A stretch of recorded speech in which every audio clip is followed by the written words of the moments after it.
Everyone in the capital said the Prince Regent had killed too many people, that blood clung too heavily to his fate, and that he was destined to die without a child. After my rebirth, I chose him anyway. 1 year after our wedding, I gave birth to his young heir. In the 3rd year, I bore him a pair of boy-girl twins. In the 5th year, 2 more little babies arrived. From then on, the cold and silent Prince Regent's manor was hung with rows of tiny tiger head shoes, and even the shadow guards learned how to coax children. When the poison wine slid down my throat, I heard Shinruadong laugh softly beside my ear. Elder sister, in the end, you still lost to me. The wine was bitter, so bitter that even the child I had never been allowed to bring into the world flashed through my mind. In my previous life, I was the legitimate daughter of Duke Shin's estate. I was the crown princess, lawfully married to Crown Prince Xiao Jinghong. For him, I planned and schemed. For him, I won over noble families. For him, I soothed court officials. Even in his most difficult days, I took out the dowry my mother had left me and used it to fill the crown prince's empty treasury. And then he ascended the throne. My father and brothers were accused of treason. The Shin family collapsed overnight. Shinruadong pushed me down the jade steps, and the child in my belly turned into a pool of blood. After that, I was deposed and thrown into the cold palace. What I waited for was not a single explanation. It was a cup of poisoned wine. Before I died, heavy snow was falling outside the palace gates. Everyone feared being stained by my bad luck. Only one person came, the Prince Regent, Xiao Qinyuan. That man whom everyone in the capital called a blood-soaked killer, cursed to have no sons, draped in a black cloak. He stood in the snow and collected my body. By then, I could no longer speak. I only heard him give an order in a deep voice. Investigate. Reopen the case of the Shin family. Unfortunately, I never lived to see the truth. When I opened my eyes again, music rang in my ears. I snapped my head up. Before me were golden cups, jade plates, and palace lanterns burning as bright as day. The emperor sat high above the hall. The empress dowager lowered her eyes, rolling prayer beads between her fingers. Crown Prince Xiao Jingheng stood across the crowd, gazing at me with his usual gentle smile. My fingers dug hard into my palm. Pain. It hurt. I had truly returned. I was back 3 years in the past at the Empress's birthday banquet, the very night when, in my previous life, Xiao Jingheng had asked the Emperor for permission to marry me. Mingshu, my mother sat beside me and lightly touched my sleeve. Her voice dropped to a whisper. His Highness the Crown Prince is looking at you. Do not forget your manners. I lowered my gaze and saw the white jade bracelet still circling my wrist. It was the token of affection Xiao Jingheng had given me in my previous life. He had said, Mingshu, when I ascend the throne, you will be my only empress. But later, this same hand had accepted the poisoned wine he bestowed upon me. Slowly, I slipped the jade bracelet off and placed it on the table. Elder sister, what is wrong? Shinruadong leaned close. A trace of tension hid deep in her eyes. His Highness the Crown Prince treats you with such sincerity. I fear there will be a great happy event tonight. Her voice was soft and sweet. In my previous life, I had truly believed she was happy for me. Only later did I learn that she and the Crown Prince had long been secretly involved. They had merely been waiting for me to finish paving the road so she could step over my bones and enter the central palace. I looked at her and suddenly smiled. Yes, there will indeed be a great happy event today. Shinruadong froze. At that moment, the emperor drank a cup of wine and spoke with a smile. The moon is bright and the flowers are fine tonight. I see many young men and women of marriageable age in the capital. Crown Prince, is there anyone you favor? The hall fell silent in an instant. Xiao Jingheng rose. His robes were white as snow, his brows and eyes gentle. He was just about to speak, but I stood first. I walked to the center of the hall and knelt. Every gaze in the palace fell on me at once. My father's face changed sharply. Mingshu. I did not look at him. I bowed to the emperor and spoke clearly. This subject's daughter, Qin Mingshu, begs your majesty to grant me a marriage. The emperor raised a brow. Oh, and whom do you wish to marry? The smile on Xiao Jingheng's face froze. Shinruadong's fingers tightened around her handkerchief. I raised my head and enunciated every word. This subject's daughter wishes to marry the Prince Regent, Xiao Qinyuan. The palace lamps seemed to sway. The entire hall went dead silent. A moment later, sharp gasps sounded from every side. The Prince Regent, Xiao Qinyuan, the late emperor's youngest brother, the war god of Great Yong, the commander of the Black Armor Army. At 20, he pacified the northern border. At 23, he executed 300 rebel officials. The capital feared him, dreaded him, and called him a god of slaughter behind his back. More importantly, everyone said he was destined to have no children. They said he killed wives. They said his bloodline would end with him. For me, the legitimate daughter of a duke's estate, to publicly ask to marry him, everyone thought I had gone mad. The man seated in the corner of the hall finally lifted his eyes. Xiao Qinyuan wore a black python-patterned robe today. His features were cold and severe. His fingers rested beside his wine cup, like a blade sunk deep into snow. He looked at me. His eyes were so dark that I could not see the bottom of them. The Empress's smile faded a little. Xin Mingshu, do you know what you are saying? I know. The Empress Dowager stopped rolling her prayer beads. She said lightly, the Prince Regent carries heavy bloodshed. It is not suitable for women to remain by his side. You are still young. Are you not afraid of ruining your life? I met her gaze calmly.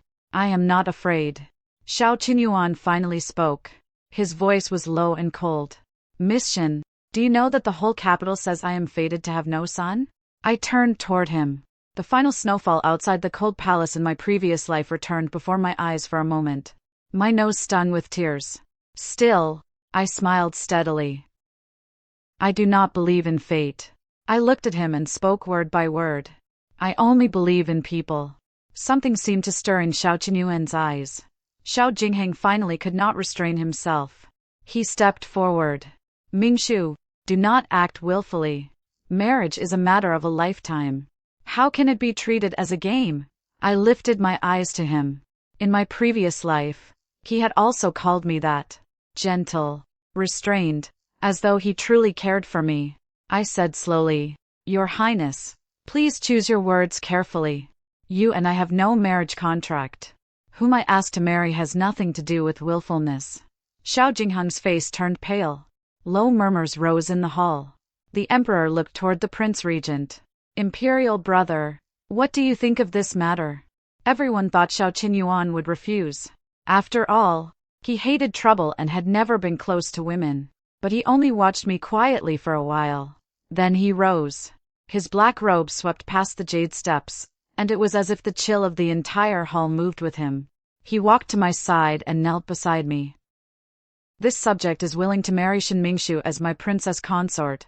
At that instant, I heard the crisp sound of the jade cup falling from Xin Ruotang's hand. As for me, I lowered my eyes.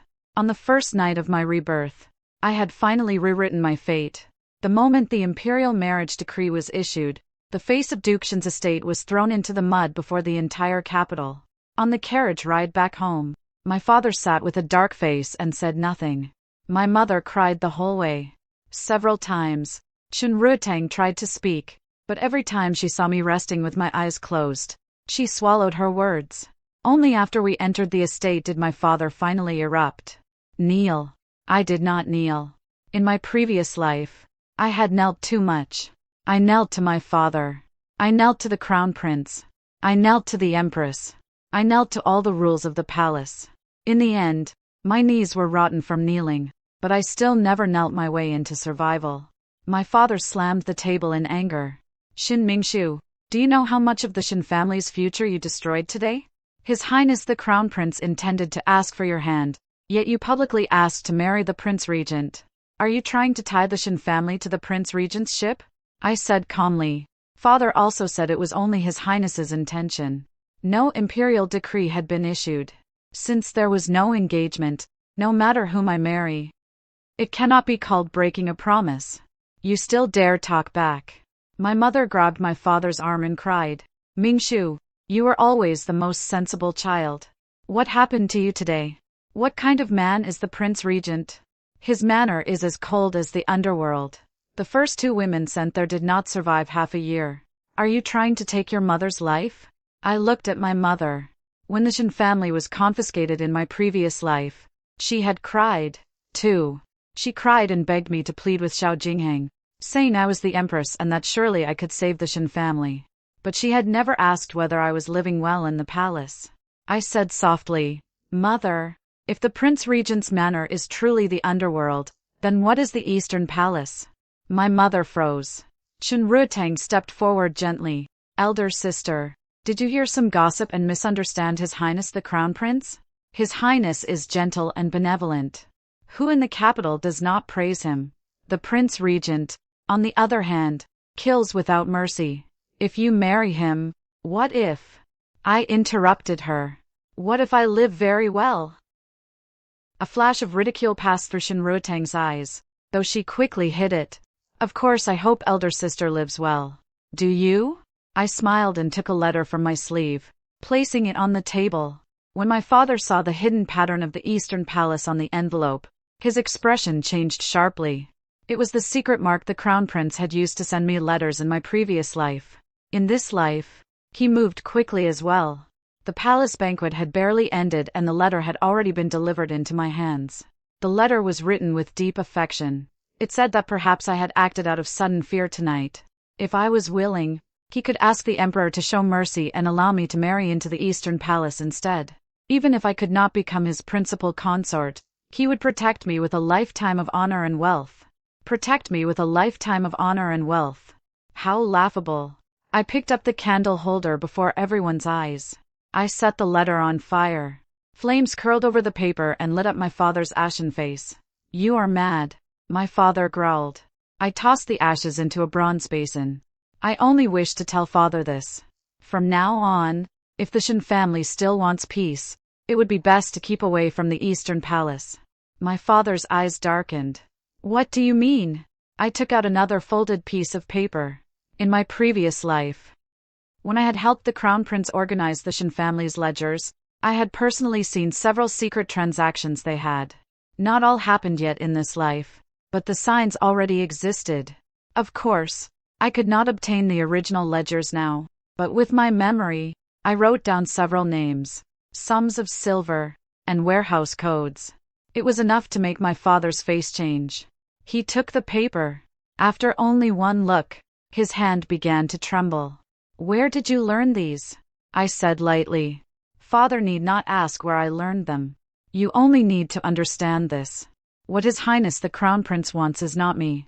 It is the Shen family's money, the old troops in your hands, and the Shen family's 100 years of noble standing.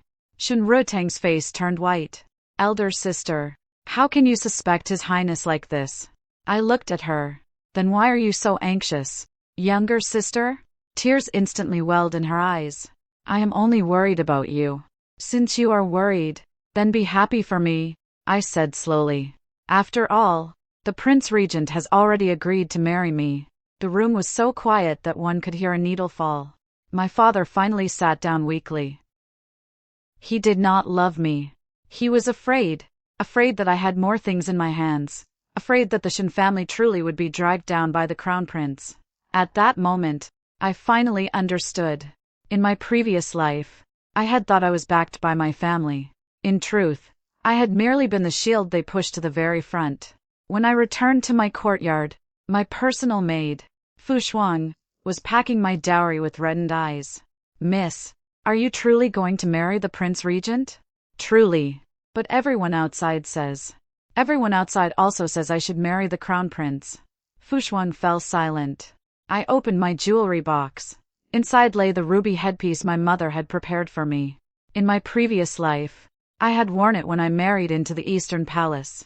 Everyone had envied me. They had said Shen Mingxu was blessed, but that blessing was honey-laced with poison.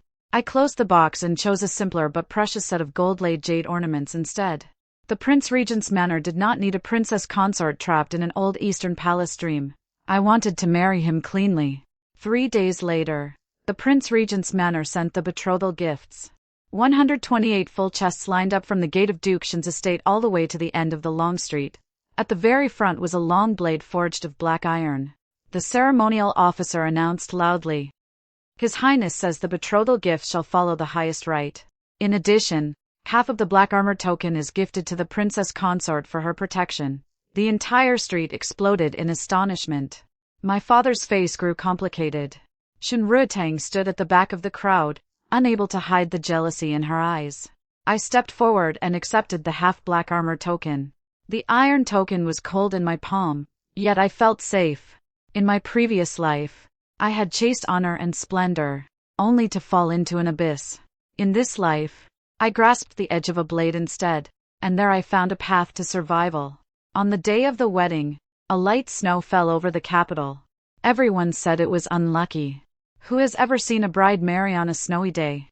Perhaps the Prince Regent's manor is so full of dark energy that even the heavens cannot bear it. The legitimate daughter of the Shen family had a perfectly good chance to become crown princess. Yet she insisted on marrying that living king of hell. She must be mad. Guess how many days she will survive in that manner. The gossip slipped through the bridal sedan curtain, one sentence after another. Fu Shuang's hands shook with anger. Miss, they have gone too far. I smiled. Let them talk. In my previous life, when I married into the Eastern Palace, the whole capital praised me. They praised me for being virtuous. They praised me for having good fortune. They praised me for ascending to the heavens in one step. Later, when I was deposed, the same people cursed me the loudest. People's mouths had always turned with the wind. When the bridal sedan stopped before the Prince Regent's manor, the surroundings suddenly quieted. I heard someone whisper, "His Highness has come out personally." The curtain was lifted. A hand with distinct knuckles reached out before me. The palm was broad. The fingertips had thin calluses. A faint chill clung to it. I placed my hand in his. The moment Xiao Qinyuan held me, his grip was very light, as though afraid of startling me. Through the red bridal veil, I could not see his face. I only smelled the faint scent of cold pine on him. When we bowed to heaven and earth, the manor was too quiet for a wedding. There was no laughter, no bustle, only the ceremonial officer chanting one rite after another. First bow to heaven and earth. As I bent, I remembered my wedding in the Eastern Palace in my previous life. Xiao Jingheng had held my hand and whispered that he would protect me for the rest of my life. Now, I no longer believed vows. I only believed what people did. Husband and wife bowed to each other. I stood facing Xiao Qinyuan through the red veil. I felt his gaze fall on me, calm, restrained. After the ceremony, I was sent into the bridal chamber. The red candles had burned down by half before Xiao Qinyuan entered. He was not drunk, nor did he carry the joy of an ordinary groom. When he lifted my veil with the ceremonial rod, I finally saw his face clearly. His brows and eyes were sharp, his nose bridge high, his lips pale. He was handsome, but not in Xiao Jingheng's warm, jade-like way. He was like a blade drawn on a snowy night, cold enough to chill the bones, but clean. He looked at me for a moment, then he suddenly took a document from his sleeve and placed it on the table. I lowered my head. It was a mutual divorce letter. Xin Mingshu, he said in a low voice, though I agreed to today's matter. I know you may have had your reasons. If marrying into the Prince Regent's manor is only a temporary measure, keep this divorce letter. In 3 months, if you wish to leave, I will send you out of the capital. I froze. In my previous life, Xiao Jingheng had given me promises, sweet words, and a beautiful net. The first thing Xiao Qinyuan gave me was a way out. I looked at the divorce letter, and my eyes suddenly burned. He frowned. Are you afraid? I shook my head. Then I picked up the divorce letter and walked toward the candle flame. Xiao Qinyuan's eyes shifted. What are you doing? Burning it. Flames licked the corner of the paper and quickly swallowed the ink. I turned back to look at him. Since your highness has married me, there is no need to think of sending me away. Since I have married your highness, I will not leave myself a retreat. His gaze deepened. What exactly do you want? I took one step closer and looked up at him. I want to live. He did not speak. I continued. And I want your highness to live well, too. For a moment, only the soft crackle of red candles filled the room. Xiao Qinyuan seemed unaccustomed to such direct words. He turned his head and coughed once. Only then did I notice that his face was paler than an ordinary person's, and his left shoulder seemed to be affected by an old wound. Does your highness's wound hurt? His brows drew together almost imperceptibly. An old injury. It does not matter. Where is your medicine? He looked at me as though he had not expected me to ask. After a moment, he ordered someone to bring the medicine box. I opened a medicine bottle. A thick medicinal scent rushed out. In an instant, my fingertips went cold. I remembered this smell. After I entered the palace in my previous life, the imperial physicians had once sent me similar calming pills, saying they could ease nightmares. Later, after my miscarriage, Qinshu secretly told me that one of the herbs inside was cold root grass. Taken over a long period, it damaged the body. For women, it harmed the womb. For men, it damaged vitality and bloodline. I held the medicine bottle and forced down the hatred surging through my chest. Who prepared this medicine? Xiao Qinyuan said. Imperial physician Shu. From the Imperial Medical Court. Shu again. The physician who had protected my pregnancy in my previous life had also been him. I lifted my eyes. Does your highness trust me? Xiao Qinyuan watched me quietly. What do you want to do? Change the medicine? His eyes darkened. Xin Mingshu. I do not keep people of unknown origin beside me. I know. I met his gaze. So, your highness may have someone watch me. But this medicine cannot be used again tonight. Outside, wind and snow struck the window. He was silent for a long time. At last, he said, Yelon. A black shadow landed without a sound. My heart tightened. In my previous life, I had only heard that the Prince Regent's shadow guards were formidable. Today, I saw it with my own eyes. Xiao Qinyuan ordered, Go invite Qinshu. I snapped my head up. Your highness knows Qinshu? A female physician among the common people, skilled in poisons. He looked at me. You know her, too. I gripped the medicine bottle and said softly, I have heard of her. I could not say that in my previous life. The only person who had secretly taken my pulse in the cold palace had been Qinshu. That night, the red candles did not go out. Xiao Qinyuan sat beside the bed and allowed me to cut open the bandage over his old wound. The injury was hideous. It lay across his shoulder like an old ravine. My fingertips trembled slightly. He looked down at me. Afraid? I shook my head. Does it hurt? He seemed startled. After a long while, he said lightly, I am used to it. I did not speak again. I only cleaned the wound for him with care. But somewhere in my heart, a deep ache spread. Everyone in the world feared that he had killed too many. Yet no one had ever asked him who those wounds had been suffered for. Qinshu arrived in the middle of the night. She wore plain blue cloth. A wooden hairpin was the only ornament in her hair. Her brows and eyes were cold and clear. When she saw me, she visibly froze. I nearly lost control too. In the cold palace in my previous life, she had once slipped a packet of medicine powder through a broken window and whispered, Your Majesty, if you can endure until tomorrow, perhaps there will still be a turn of fate. But I had not endured until tomorrow. In this life, when we met again, she did not know me. After Qinshu examined the medicine, her expression indeed changed. Your Highness, this medicine contains cold root grass. Xiao Qinyuan's fingers paused. Yelon stood in the shadows, and the killing intent around him instantly chilled. Qinshu continued, A small amount of cold root grass can ease pain, but taken over time, it damages the root of the body.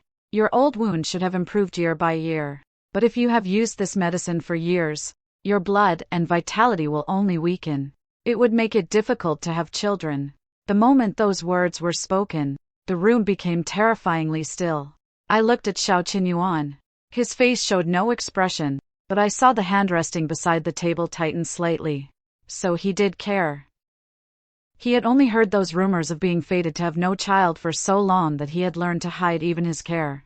Yelon said coldly, The Imperial Medical Court dares harm His Highness. Qinshu said, One bottle of medicine alone cannot prove guilt. Also, the amount of cold root grass is extremely small. Without long-term accumulation, it is very hard to detect. I spoke. It is not only the medicine. Everyone looked at me. I asked Fushuang to bring the calming incense from the bridal chamber. Qinshu smelled it once, and her brows furrowed. This incense also contains cold-natured herbs. Yelan's gaze instantly fell on me, sharp with suspicion. I knew he suspected me. After all, I had just married into the manor. Yet I immediately pointed out problems with both medicine and incense. It was too coincidental. But Xiao Qinyuan only asked, "How do you know?" I lowered my eyes and said softly, "When I was young, my body was weak. A wandering physician once saved me. He taught me how to distinguish several herbs. The smell of cold root grass is faint, but it carries a bitter scent like snow. I remember it." The words were half true and half false. I did remember. Only the price of remembering had been the death of both mother and child in my previous life. Xiao Qinyuan watched me for a long time, but he did not press further. From today onward, all medicine, incense, and food in this manor shall be inspected by the princess consort. Yelan frowned. "Your Highness, this matter," Xiao Qinyuan said lightly. "She is the princess consort." For simple words silenced everyone in the room. I lowered my head and organized the medicine bottles, but my heart felt as though something had struck it lightly. In the Eastern Palace in my previous life, I had managed so many affairs for Xiao Jingheng, yet he had never truly regarded me as one of his own.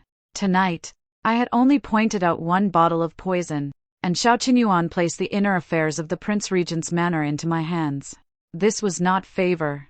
It was trust. The next day, I began inspecting the manor. The Prince Regent's manor was astonishingly large, and astonishingly cold. Long corridors stretched deep, courtyards were solemn. Even the servants dared not make a sound when they walked. The old steward, Uncle Jiu, accompanied me with a face as stiff as iron. "Princess consort, the rules of this manor are strict. His Highness dislikes extravagance and dislikes outsiders interfering with old arrangements." I flipped through the ledgers. "Does Uncle Jiu think I am an outsider?" Uncle Jiu choked. This old servant would not dare. "Then give me the storeroom keys." He hesitated for a moment, then handed them over. I knew he was unconvinced. The old servants of the Prince Regent's manor were loyal, but their way of being loyal was to seal the manor into an iron prison. They did not trust outsiders. They did not trust change. But Xiao Qinyuan's life had been dragged down precisely by these old arrangements. In 3 days, I found 7 irregularities. Calming incense came from the Shu family pharmacy connected to the Imperial Medical Court. The medicine for his old wound came from the same place. Even the medicinal meals prepared for Xiao Qinyuan in the kitchen contained a cold-natured ingredient. Looked at separately, none of them seemed dangerous, but put together, they formed the most vicious slow-burning trap. Uncle Jiu still refused to fully believe it. "Princess consort, this old servant does not mean to disrespect you, but His Highness has used these things for years. If they were truly poisonous, how could no one have noticed?" I did not argue. I ordered someone to bring a weak cat from the manor and placed a small amount of the calming incense near its cage. Half a day later, the cat began convulsing and foaming at the mouth. Uncle Jiu's face turned white. He knelt on the spot. "This old servant deserves death." I crouched and fed the cat the antidote. What Uncle Jiu deserves death for is not failing to notice. It is believing that old rules cannot be wrong. Tears streamed down Uncle Jiu's old face. That night, when Xiao Qinyuan returned, I was sitting beneath the lamp redrafting the manor's expenses. He glanced at the thick stacks of ledgers on the table. "Tired?" "Not tired. The old servants in this manor have stubborn tempers. You need not do everything yourself." I looked up at him. "Is your Highness worried about me?" The words left my mouth, and I froze first. Xiao Qinyuan also fell silent. The candlelight reflected near his ear. It seemed faintly red. He turned his face away. "I am merely afraid that if you exhaust yourself, there will be no one to investigate the case for me." I could not help laughing. He then added with a cold face, "What are you laughing at?" "Laughing at your Highness for being stubborn." Yelan coughed lightly from the roof beam. Xiao Qinyuan lifted his eyes. "Get out." The beam instantly fell silent. I laughed even harder. It was the first time I truly laughed after marrying into the Prince Regent's manor. Outside the window, the snow had stopped. The manor night was still cold, but suddenly, it no longer felt like the underworld from the rumors. At least in this cold manor, There was someone who would stubbornly care about me. A month later, news came from the Eastern Palace. Crown Prince Xiao Jingheng had asked to take Shen Ruteng as a secondary consort. When the news reached the manor, I was changing Xiao Qinyuan's medicine. Fu Shuang was furious. "Miss, what does His Highness the Crown Prince mean by this? One moment he says his heart belongs to you, and the next he asks to marry second Mississippi." I lowered my head and wrapped bandages around Xiao Qinyuan. I was not surprised. In my previous life, Shen Ruteng had entered the Eastern Palace this way, too. Only then, I had already been crown princess, and she was my most gentle and obedient younger sister. She came every day to talk with me. She brewed medicine for me. She advised me not to be angry with the crown prince. Only later did I learn that every bowl of medicine she brought was a death warrant. Xiao Qinyuan looked at me. "Are you upset?" I froze, then laughed. "Does your highness think I still care for the crown prince?" He said nothing. I deliberately sighed. "If I truly did, what would your highness do?" Xiao Qinyuan's gaze cooled. "I would not force you to stay." My fingers paused. This man was always like this. He gave me a retreat. He gave me choices, even when jealous. He restrained himself like he was judging a case. I deliberately tightened the bandage a little. His brow furrowed slightly. "Does it hurt?" "It is tolerable. Your highness's stubbornness may be beyond all medicine." He looked at me, and there seemed to be a trace of a smile in his eyes. "Since the princess consort's medical skill is excellent, perhaps you may try." My cheeks warmed. I hurriedly rose and packed the medicine box. A few days later, Shen Ruteng entered the palace with the crown prince to give thanks. The noble ladies then held a flower viewing banquet at the eldest princess's manor. When the invitation was sent to the Prince Regent's manor, Uncle Jiu immediately said, "If the princess consort does not wish to go, this old servant will decline it. Those women have sharp tongues. There is nothing worth seeing." But I accepted the invitation. Of course I shall go. Some faces, if you avoid slapping them, will think you are afraid. On the day of the flower banquet, I wore a moonwhite dress embroidered with silver thread. In my hair, I wore only one jade magnolia hairpin. The moment I entered the garden, the laughter around me lowered. Someone covered her lips and smiled. "The princess consort has arrived." Someone else pretended to be concerned. "Has the princess consort been well recently? The Prince Regent's manor is so cold and quiet. I fear there is not even anyone to speak to." Another said, "Exactly. His Highness is away all year, and he is fated to have no children. The princess consort is so young. What a pity." I lifted my teacup and lightly blew away the foam. "All of you are so concerned about my children. It sounds as if you are even more anxious than I am." That noblewoman's face stiffened. Shen Ruteng walked over at that exact moment. She wore a peach-pink palace dress. Her hair was elaborately arranged. Pride could not be hidden between her brows and eyes. "Elder sister," she called me softly. "It has been so long. You look thinner. The Prince Regent's manor must have many rules. Are you used to it?" I smiled. "It is quieter than the Eastern Palace." The smile on Shen Ruteng's face paused. She sat beside me and deliberately revealed the gold bracelet the crown prince had bestowed upon her. "His Highness treats me extremely well. Yesterday, he even said that after I enter the palace, he will allow me to assist with the inner affairs of the Eastern Palace." The women around us offered compliments one after another. I looked at that gold bracelet. In my previous life, Xiao Jingheng had also given me one. Later, when Shen Ruteng entered the palace, the one on her wrist was even more luxurious than mine. So, the deep defection of heartless men had always been wholesale. I asked Fu Shuang to bring over an embroidered screen. "Since younger sister is entering the Eastern Palace, I, as your elder sister, have little to give. So I personally prepared a gift." The screen unfolded. On it, pomegranate blossoms bloomed and children played. For characters stood out clearly: many sons, much fortune. The garden went still. Shen Ruteng's face changed instantly. She had not yet formally married the crown prince. For me to give such a gift looked like a blessing on the surface, but beneath it, it was urging her to quickly bear children for the Eastern Palace. And yet, no one could point out anything wrong. I smiled. Does younger sister like it? Shun Ruotang bit her lip. Elder sister is too thoughtful. It is only proper. I looked at her. After all, the Eastern Palace values heirs most.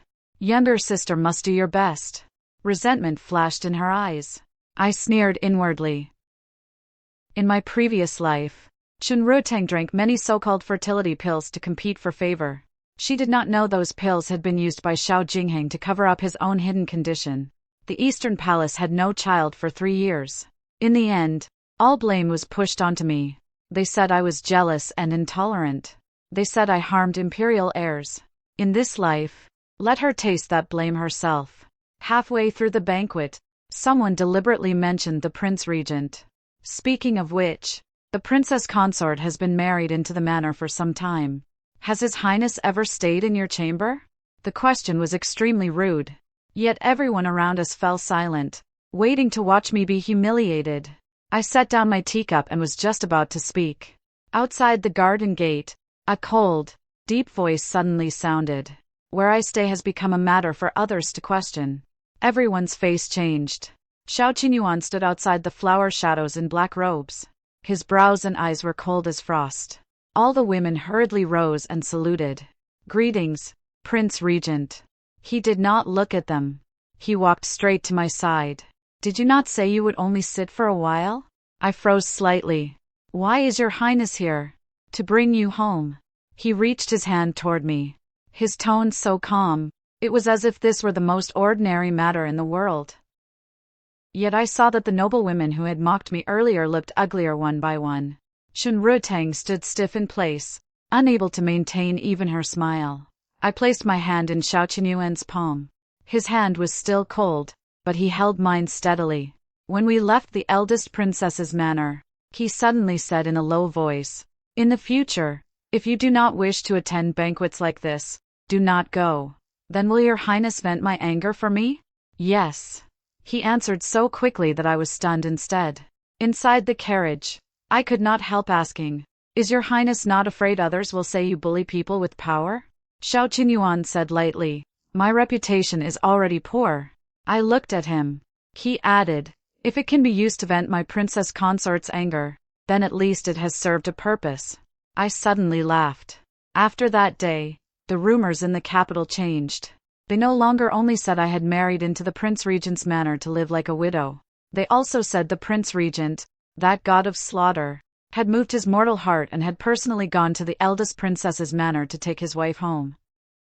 Some did not believe it, but I knew the cold Prince Regent's manor had quietly gained a little warmth. After winter came, old subordinates from the northern border entered the capital to report their duties. In my previous life, this was the very night Xiao Qinyuan was assassinated. That assassination did not kill him, but it caused his old wound to worsen completely. Later, the Crown Prince used the opportunity to reclaim part of the Black Armor Army's military authority. The fall of the Prince Regent's manor began then. In this life, I would not let it happen. That morning, I personally adjusted Xiao Qinyuan's cloak. He lowered his head to look at me. "Do you have something to say?" My fingers stopped on his belt. "Can your highness avoid Zhuke Street tonight?" His eyes shifted. "Why?" "I dreamed last night that Zhuke Street caught fire." I lifted my eyes to him. In the dream, it was chaotic. There were arrows, blood, and your highness's old wound on your shoulder. I could not tell him about my rebirth, but I knew he had already noticed that I knew too much. Xiao Qinyuan was silent for a while. "Only a dream? Does your highness believe in dreams?" "No." My heart sank slightly. The next instant, he said, "But I believe you." I stared at him in a daze. He raised a hand to a loose strand of hair near my temple. The movement was clumsy, but light. "We will take another route tonight." At that moment, I suddenly understood what it felt like to be believed. It was not repeated proof. It was not kneeling and begging. It was only this. I spoke one sentence, and he was willing to place life and death in my hands. That night, Xiao Qinyuan indeed changed his route and took Qingsha Alley. But I did not remain in the manor waiting for news. I asked Yilan to secretly lead men to guard Zhuke Street. I asked Qinshu for antidotes. I myself climbed the highest watchtower in the manor. Snow fell fast. Suddenly, Firelight shot into the sky in the distance. Zhuke Street was indeed in chaos. When Yelan came to report, blood stained his body. Princess Consort, your prediction was correct. 27 assassins were hidden in the wine tower and nearby houses.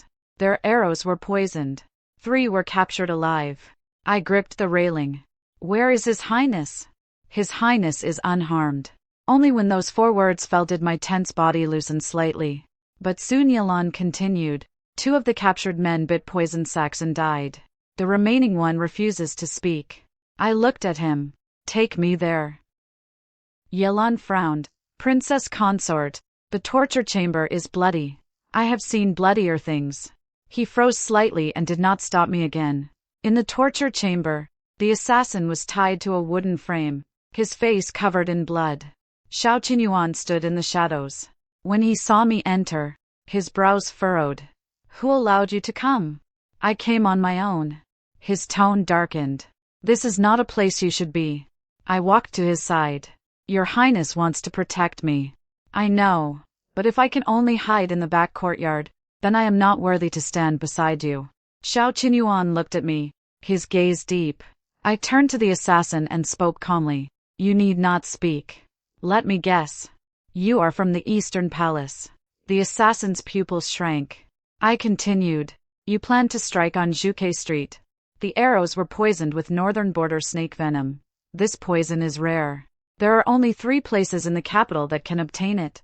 1 is the Imperial Medical Court, 1 is the black market, and 1, I paused, is the private treasury of the Eastern Palace. The assassin's expression finally changed. Xiao Qinyuan glanced at me. Yelan immediately stepped forward and found a tiny copper token hidden in the assassin's boot sole. Half a lotus pattern was carved on the token, the mark of an Eastern Palace shadow guard. Yelan's face darkened.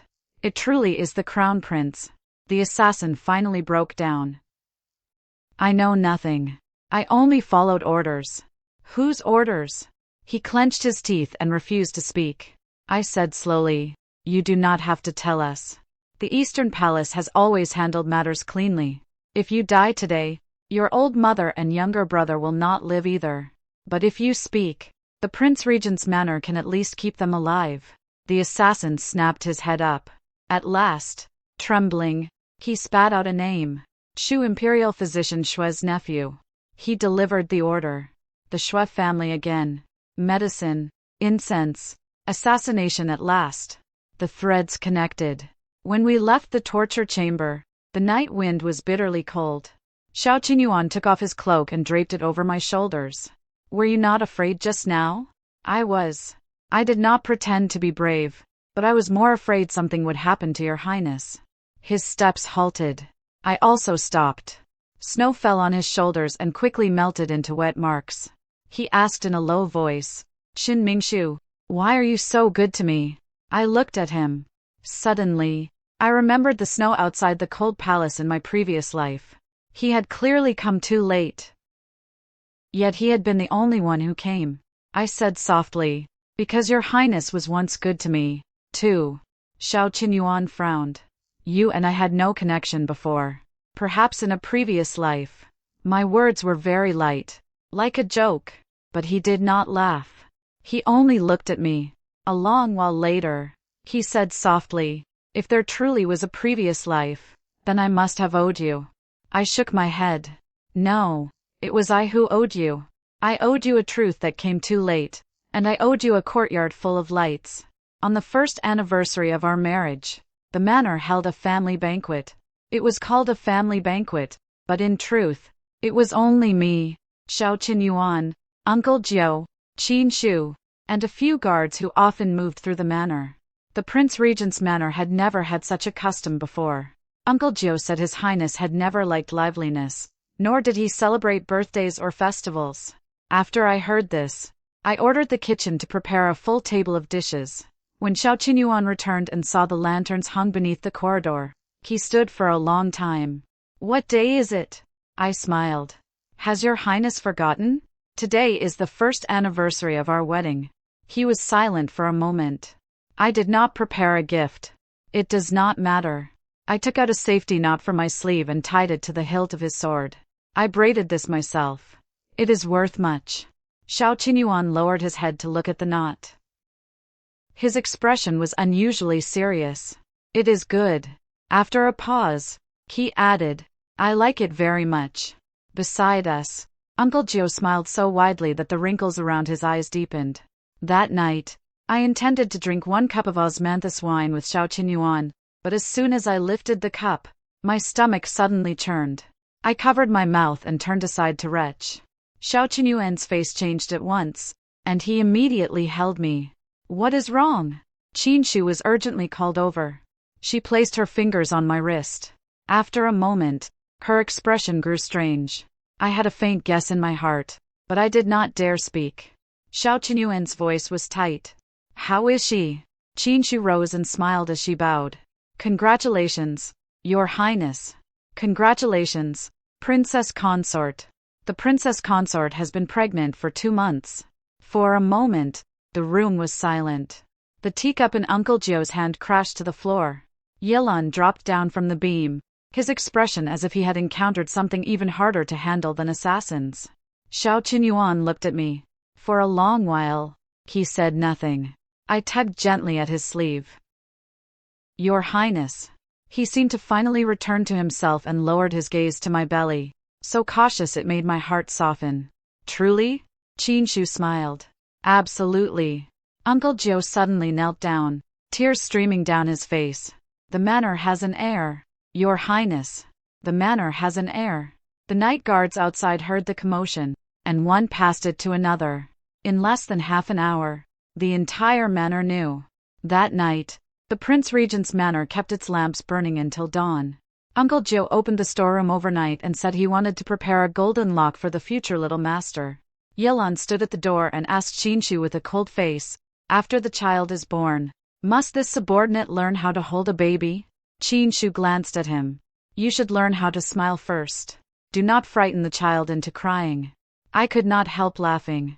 Xiao Qinyuan sat beside me, his hand resting near my wrist, but he did not dare use strength. What are you laughing at? I am laughing because the manor finally no longer feels like the underworld. He looked at me, and his gaze softened. Since the day you came, it no longer did. My heart grew warm. When the news entered the palace, the Empress Dowager summoned me the next day. Xiao Qinyuan was worried and wanted to accompany me. I stopped him. If Your Highness goes, the Empress Dowager will only be more guarded. I am not at ease. I am not the Shinmingshu from before. Anyone could pinch and mold. The words slipped out. Only after speaking did I realize my mistake. Xiao Qinyuan's eyes shifted slightly, but he did not ask. He only held my hand. Take Yilan with you. I smiled. If Yilan enters the inner palace, he will frighten the noble ladies. Then let them be frightened. He sounded very serious. I could only agree to let Yilan follow secretly.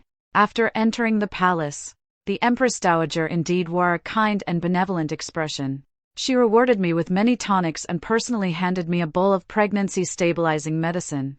The Prince Regent's manor has had no happy news for many years. Now that you are pregnant, this is a great blessing.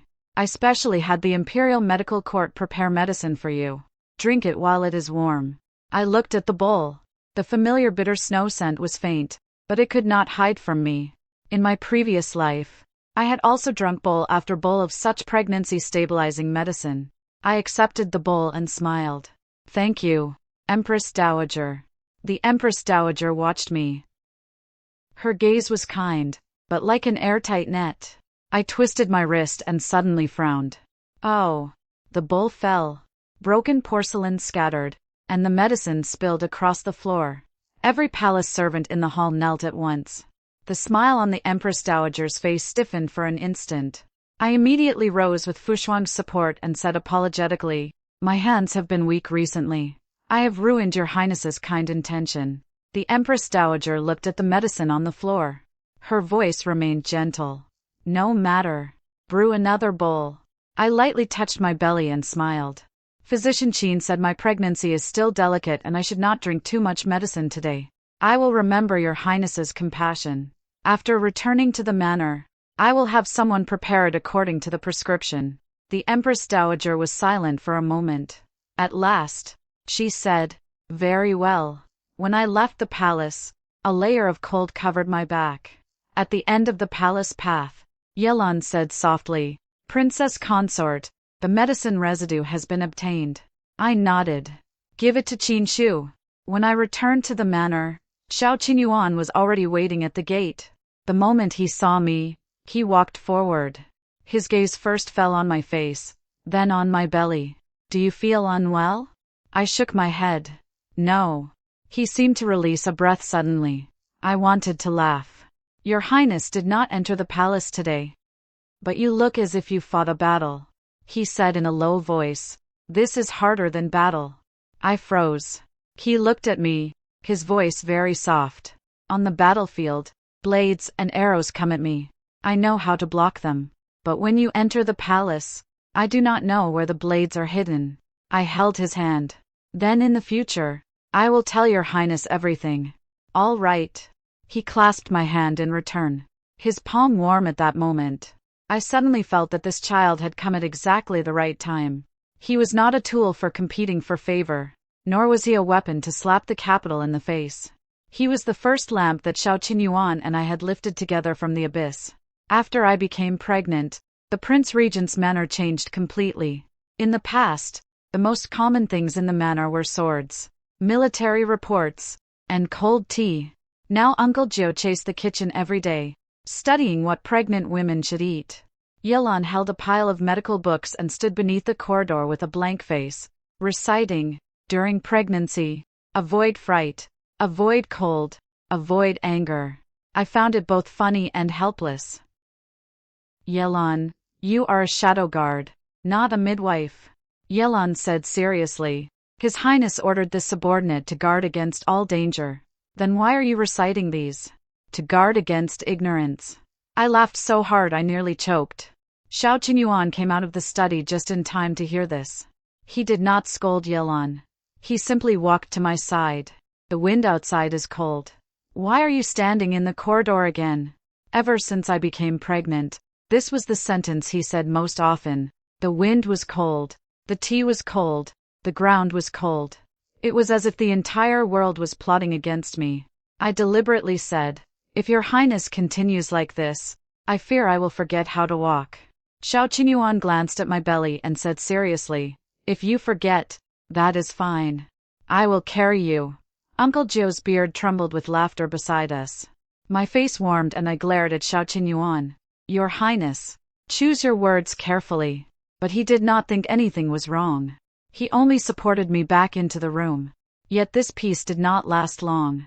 Shun Ruotang came. She was now a secondary consort of the Eastern Palace. Her clothing was more luxurious than before and there was more pride between her brows. She brought many tonics and said she was visiting me on behalf of the Crown Prince. The moment Uncle Gio heard that someone from the Eastern Palace had come, his face darkened. But I had her invited in. The moment Shun Ruotang saw me, her eyes reddened. "Elder sister is with child. Such a great happy event. Yet I only came to visit today. It is my fault." As she spoke, she personally handed over a sachet. "I embroidered this pregnancy stabilizing sachet myself. Elder sister always liked my needlework, so please accept it." I looked at the sachet. The embroidery was exquisite. The fragrance was elegant and very familiar. Before my miscarriage in my previous life, she had also given me such a sachet. I took it and lightly smelled it. Musk was hidden very deeply. It had been mixed with calming herbs, so ordinary people would never notice. Shun Ruotang smiled gently. "Does elder sister not like it?" I lifted my eyes. "I like it." Just as she released a breath, I handed the sachet to Qin Shu. "Physician Qin, take a look. Is this suitable for a pregnant woman?" Shun Ruotang's expression changed. "Elder sister, what do you mean? Do you suspect I would harm you?" I smiled. "Why is younger sister anxious? The rules of this manor are strict. Anything that enters the mouth or stays close to the body must be inspected. Since younger sister came with kind intentions, you naturally will not mind." Qin Shu accepted the sachet and opened it before everyone. Soon, her face cooled. "Princess consort, there is musk inside. Everyone in the room changed expression. Shen Ruotang shot to her feet. Impossible. This was personally. Halfway through, she abruptly stopped. I looked at her. Personally what? Her face was deathly pale. I mean, I personally embroidered it, but the spices were prepared by a maid. I did not know. I nodded lightly. So that is how it is. Fu Shuang immediately brought in a young maid under guard. The maid saw Shen Ruotang and collapsed to the ground in terror. I said, "Your mistress says you prepared the spices." The maid trembled like a sieve. This servant. Shen Ruotang shouted sharply. Wretch. Why did you try to harm elder sister? She was so eager to cast away the blame that she could not even keep her gentle mask on. I took several letters from my sleeve and placed them on the table.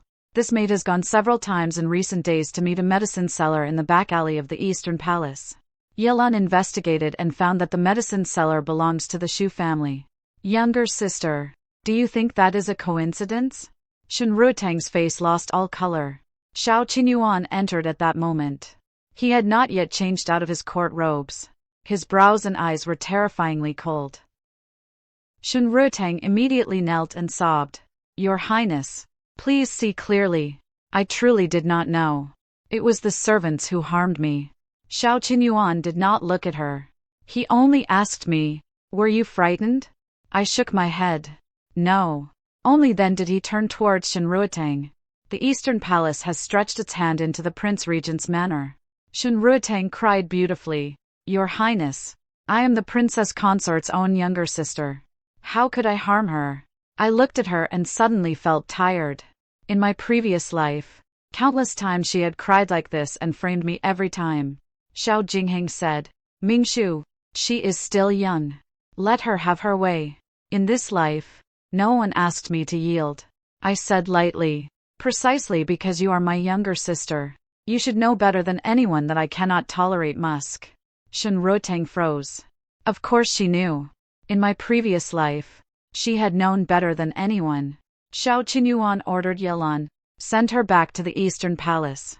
Tell the Crown Prince, if the Eastern Palace cannot discipline its secondary consort, I will do it for him. As Shen Ruotang was dragged away, she kept crying my name. I did not turn back.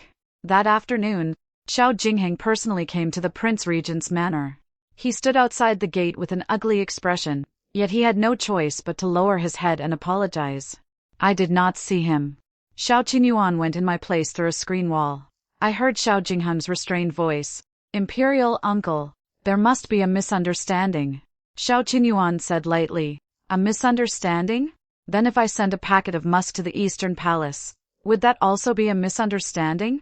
Xiao Jingheng had no words at that moment. I stood beneath the corridor and suddenly wanted to look at my past self. If she had known that one day someone would stand before her so decisively, would she have cried? Fu Shuang whispered, Miss, you are smiling. I touched the corner of my lips. So I really was smiling. Not a cold smile. It was the ease of finally having someone support me. On the night my child was born, rain fell heavily during the day. The emperor had urgently summoned Xiao Qinyuan to the palace to discuss state affairs. I already sensed something was wrong after the assassination in my previous life. The crown prince's favorite method was to use urgent palace summons to draw Xiao Qinyuan away. In this life, I was 8 months pregnant. The Empress Dowager and the Eastern Palace had not acted for so long, not because they had given up. They were waiting for the most chaotic moment. At dusk, a sudden sharp pain tore through my belly. After Qinshu took my pulse, her face shifted. Princess Consort may be giving birth early. Uncle Jiu was so anxious he spun in circles. His Highness is still in the palace. I gritted my teeth and gripped the edge of the bed. Send someone to fetch him. Also, give the order. Close all 4 gates of the manor. Everyone is to guard according to the positions I arranged earlier. During these days, under the excuse of organizing the storerooms, I had rearranged all hidden passages, mechanisms, and guard rotations in the manor. Uncle Jiu had not understood before. Now his face changed. Princess Consort means they will come tonight. As soon as I finished speaking, hurried footsteps sounded outside. Yelan entered, soaked with rain. Princess Consort, There is movement at the western corner gate. Someone disguised as a coal delivery servant had a blade hidden on his body. Capture him. He has been captured, but a fire has started on the east side. It seems to be a diversion. I endured the waves of pain. Cold sweat soaked through my clothes. Qin Shu said urgently, "Princess consort, you cannot divide your attention anymore." I took a deep breath. Yelan, use the second defense plan. Open a narrow gap at the western corner gate and lure them into the plum garden. Yelan's eyes sharpened. This subordinate understands. He turned and left. Inside the birthing room, the midwife's face had turned pale with fear. Fushuan knelt beside the bed, crying as she wiped my sweat. "Miss, do not be afraid. His Highness will return soon." Was I afraid? Of course I was. In my previous life, when I lost my child, it hurt like this, too. It felt as if someone was stirring a knife inside my belly. At that time, Xiao Jingheng was not there. He was in Shen Ruotang's palace. Palace servants held me down. They did not allow me to shout. They did not allow me to cry. They said the Empress had lost virtue and did not deserve an imperial heir. In this life, I would never again allow anyone to take my child from me. Fu Shuang, I gritted out. Open the wooden box by the bed. She did as told. Inside was a small black armor token. If anyone breaks in, take it and knock on the third brick in the wall. That place connects to a hidden mechanism. Once activated, 3 layers of iron doors outside the birthing room will drop at the same time. Fushuan nodded through her tears. Outside, killing sounds gradually rose. Through waves of pain. I heard Yelan giving cold orders, heard blades clash, heard rain batter the window lattice. I did not know how much time passed. Suddenly, in the distance, hoofbeats sounded urgent, sharp, like thunder tearing through the night. Uncle Joe shouted outside, "His Highness is back. His Highness is back." Tears fell from my eyes at once. The door was pushed open. Xiao Qinyuan rushed in, drenched with rain. This man, who had always been calm, had a face pale enough to frighten me. Mingshu. I was in too much pain to speak, but I still saw the panic in his eyes. Your Highness. The child will be fine. You will be fine, too. He knelt beside the bed and let me claw bloody marks into his hand.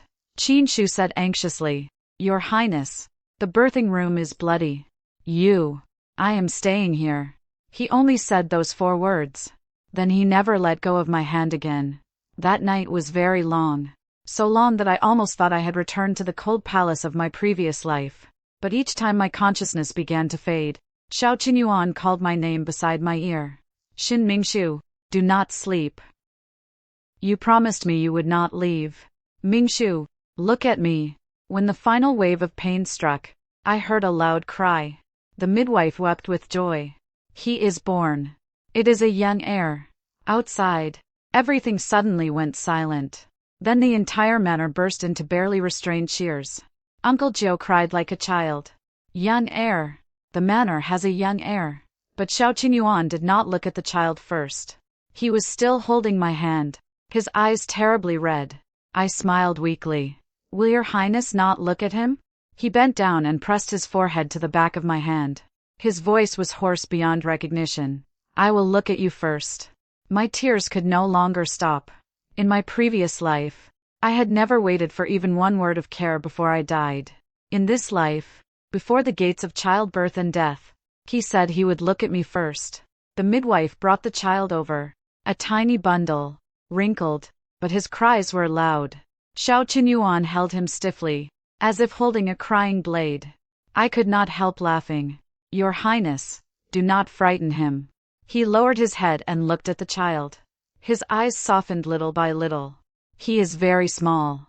All newborn children are like this. Does he hurt? I froze. What? He asked seriously. He is crying so hard. Does it hurt? Everyone in the birthing room lowered their heads to hold back laughter. I laughed, too. Then I almost wanted to cry again. Newborn children all cry.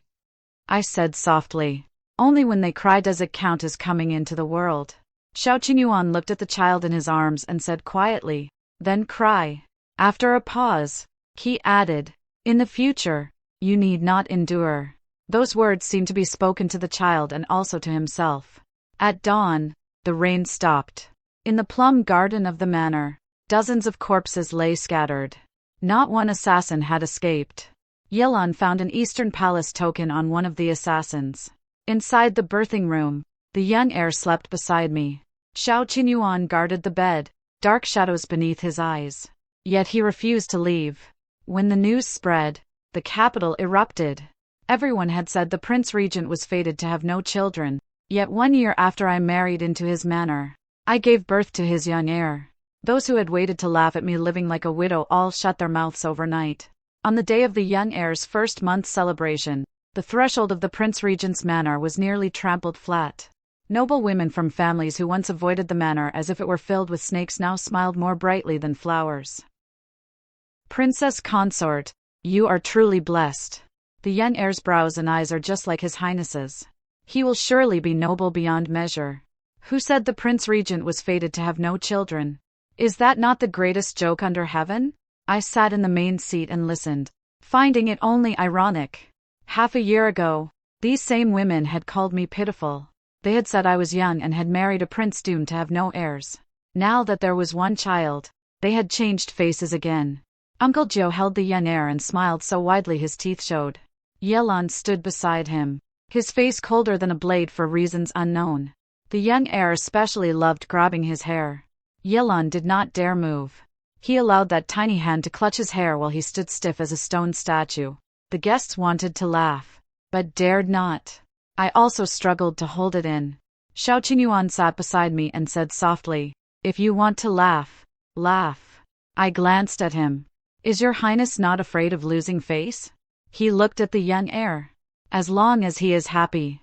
My heart softened completely. That night, after the guests left, I found Xiao Qinyuan in the study lowering his head over needlework. A tiny tiger head shoe lay on the table. The stitches were crooked and the tiger looked like an angry cat.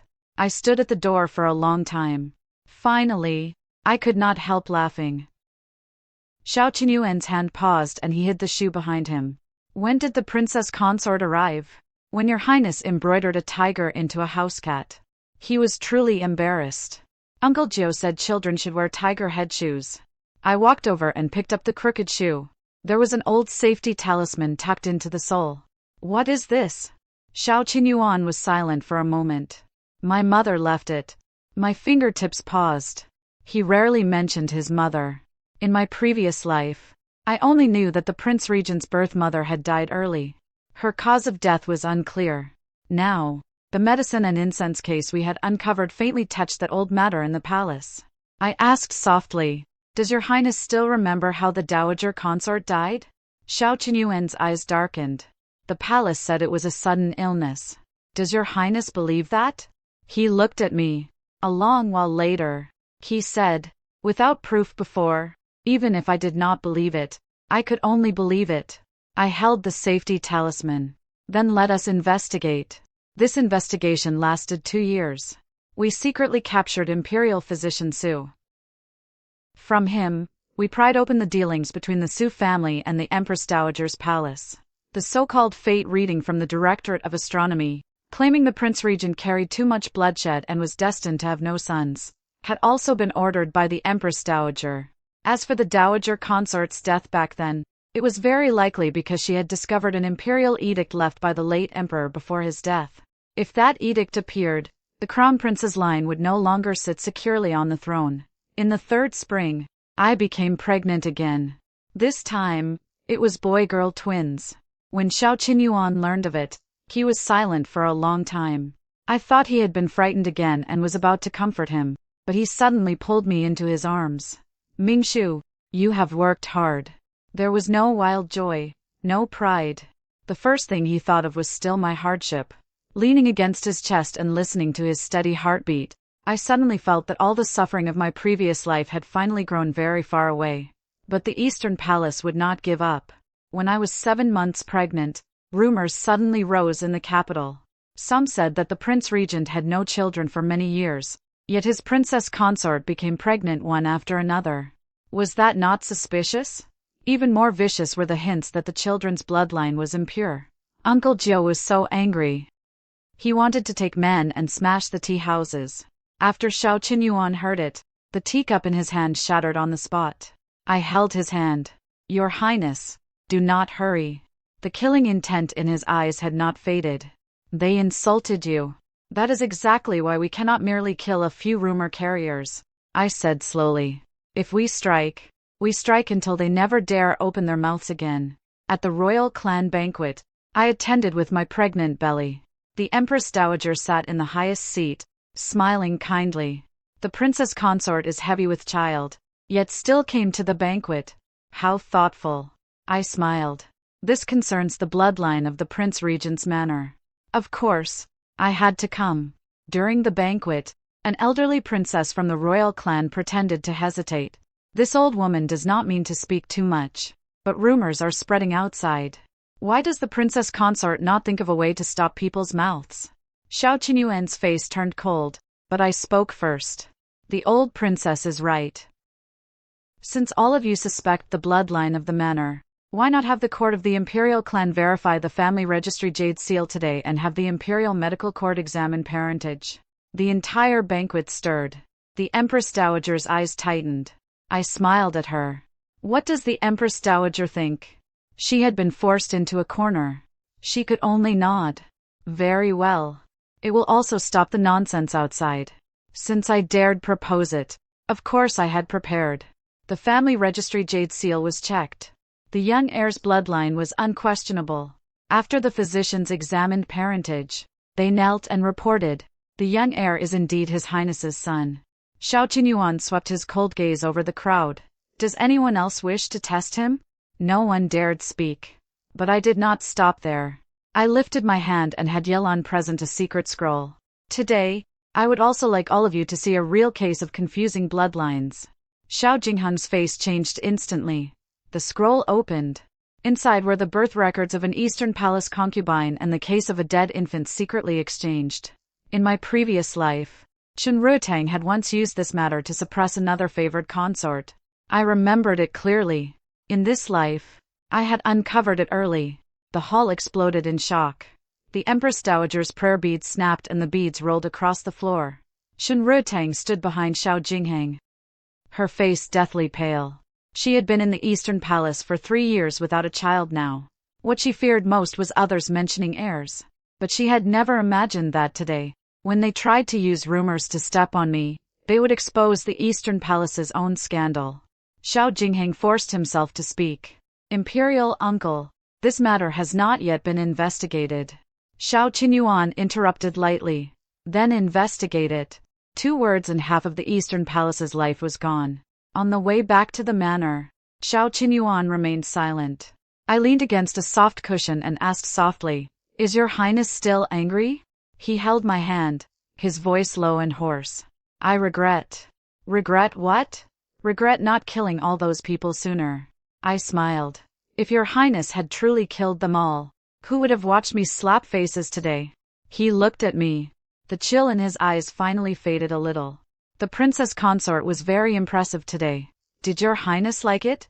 He lowered his head and gently kissed my fingertips. I liked it. My cheeks warmed and I turned to look out the window. The spring wind lifted the carriage curtain.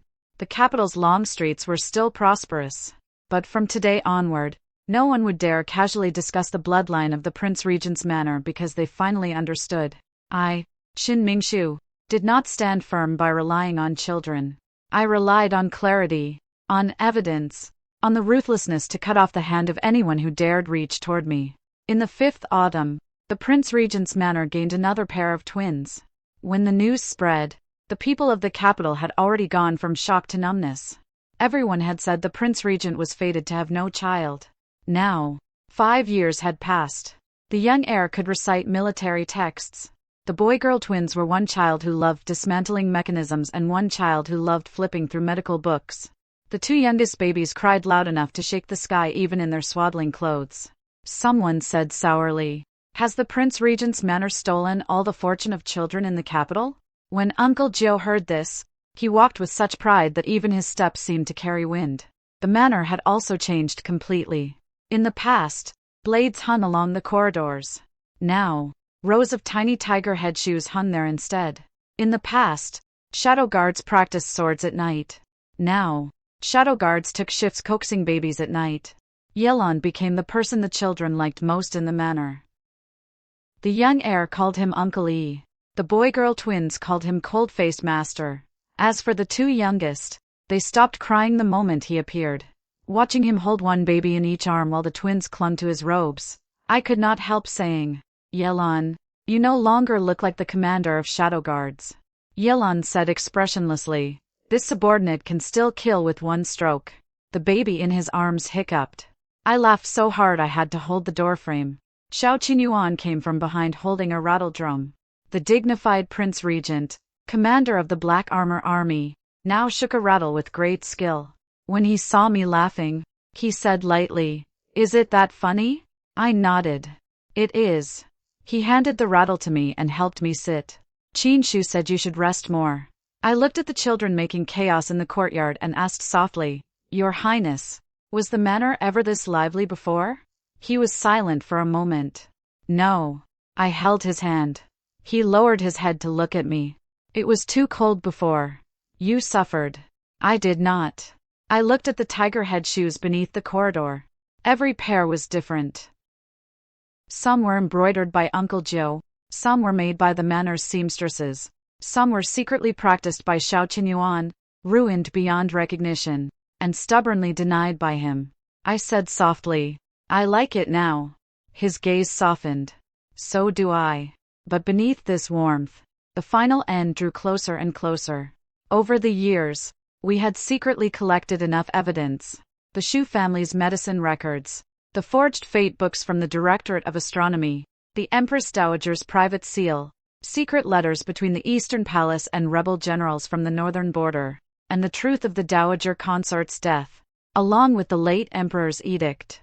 It turned out that before his death, the late Emperor had left a secret edict. If the Emperor became muddle-headed and the Crown Prince lost virtue, Xiao Qinyuan could support a young ruler and establish a more worthy heir.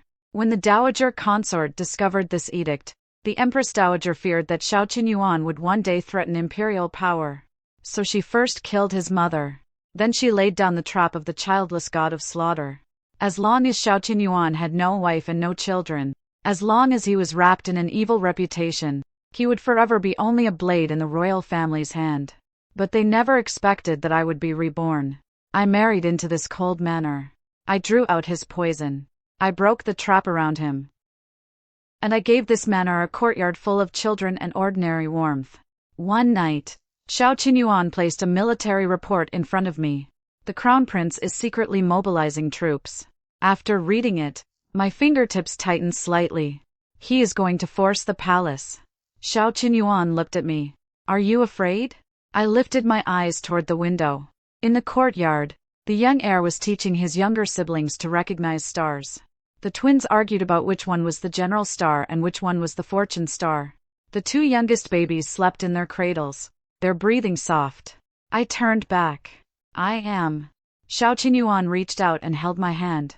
I continued, "But I am more afraid of my previous life repeating." His eyes darkened for the first time.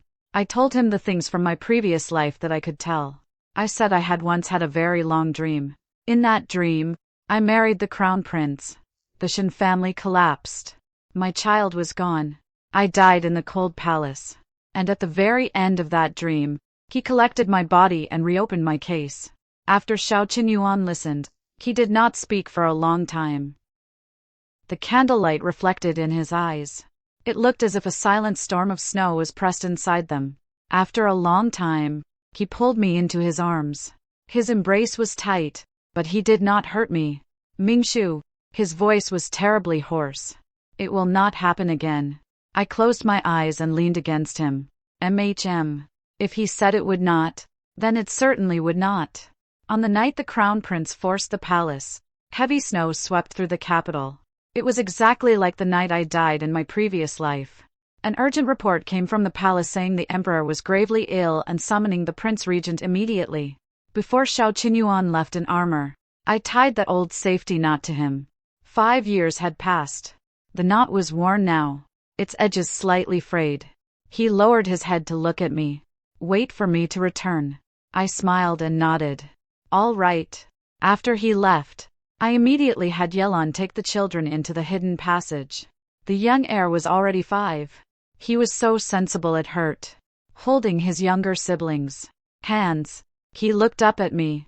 Mother, is father going to fight bad people? I crouched and adjusted his collar. Yes. Then what about mother? Mother is also going to fight bad people. His eyes brightened. Mother is even more powerful than father. I smiled and kissed his forehead. Do not let your father hear that. The twins clamored for kisses, too. The 2 youngest babies were awakened by the noise and cried together. This chaotic and lively scene suddenly gave me infinite courage. In my previous life, I had protected nothing. In this life, I had too many people to protect. After Yelan escorted the children into the hidden passage, I changed into the formal court robes of the princess consort and entered the palace with Uncle Jiu and Qin Shu. The palace gates were already in chaos. The crown prince's men had seized control of the inner city. The emperor was trapped in his sleeping hall. The empress dowager sat in Sinaying Palace, intending to lure Xiao Qinyuan into a trap under the excuse of the emperor's grave illness. But they did not know that Xiao Qinyuan had not come alone. The black armored army had already bypassed the city defense through the abandoned waterway I remembered from my previous life. That waterway had been used by the crown prince during his coup in my previous life. In this life, it became our path. When I arrived at Taiji Hall, Xiao Jingheng stood before the hall. I had not seen him for 5 years. He no longer had the warm, jade-like appearance of before. The Eastern Palace bloodline scandal, Chen Ruotang's madness, the Shu family medicine case, one matter after another had pressed his eyes full of gloom. When he saw me, he suddenly laughed. Mingshu, you came after all. I stopped at the foot of the jade steps. Your Highness has committed treason. As the princess consort of the Prince Regent, of course I had to come. His gaze cooled. If you had married me back then, you would now be empress. I looked at him and only found it absurd. The empress your highness speaks of, is it the kind locked in the cold palace? Xiao Jingheng's face changed sharply. I knew he could not understand why I said that, but it did not matter. He sneered. You think Xiao Qinyuan can protect you? I have already sent men to the Prince Regent's manor. Those children of yours are probably all ready. Does your highness mean those 36 death soldiers? I interrupted him. His smile froze. Before entering the manor, they did not notice that one guard team had been deliberately removed from the western corner gate today. After entering, they also did not notice the mechanisms buried beneath the plum garden tiles. If they are not dead now, they should already be hanging in Yelan's dungeon. Xiao Jingheng's face finally changed. I walked up the jade steps, one step at a time. After all these years, your highness still has made no progress. You always think others are chess pieces. You always think women and children are easiest to control. I stopped 3 steps away from him. Unfortunately, I am no longer the Shen Mingshu from my previous life. The hall doors opened with a crash. Xiao Qinyuan stood there in black armor, his sword stained with blood. Behind him stood the black-armored army. When he saw me, the killing intent in his eyes eased slightly. Why did you come? I smiled. To deliver evidence to your highness. Uncle Jiu stepped forward holding a wooden box. Inside were the Imperial Medical Court's poison records, the forged fate books from the Directorate of Astronomy, the Empress Dowager's private seal, the Eastern Palace's treasonous letters, and the late Emperor's edict. When the officials were summoned into the hall, their faces turned paler one by one. The Empress Dowager was also helped out. When she saw that edict, the prayer beads in her hand snapped completely. Fake, she said, trembling. They are all fake. Qin Shu stepped forward and presented the medicine prescription left behind by the Dowager consort and the Shu family's confession. The minister of the imperial clan knelt and examined the seal, his voice shaking. The edict is real. The hall erupted in shock.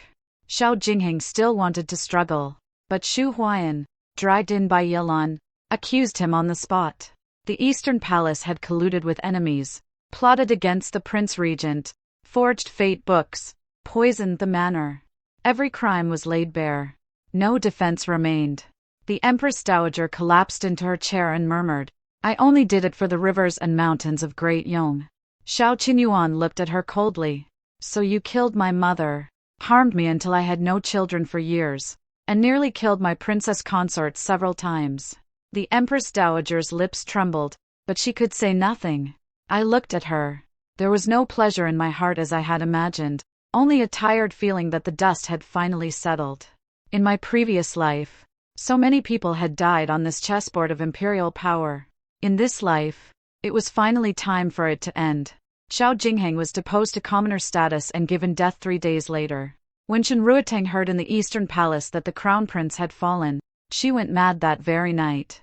She held an empty swaddle in the cold palace and cried that she was the real empress. Because the Shen family had participated in the Eastern Palace faction struggle, their estate was confiscated. My father was exiled. My mother followed him. Before leaving, my mother had someone send me a letter saying she regretted everything. I did not open it. Some regrets come too late. There is no need to look at them.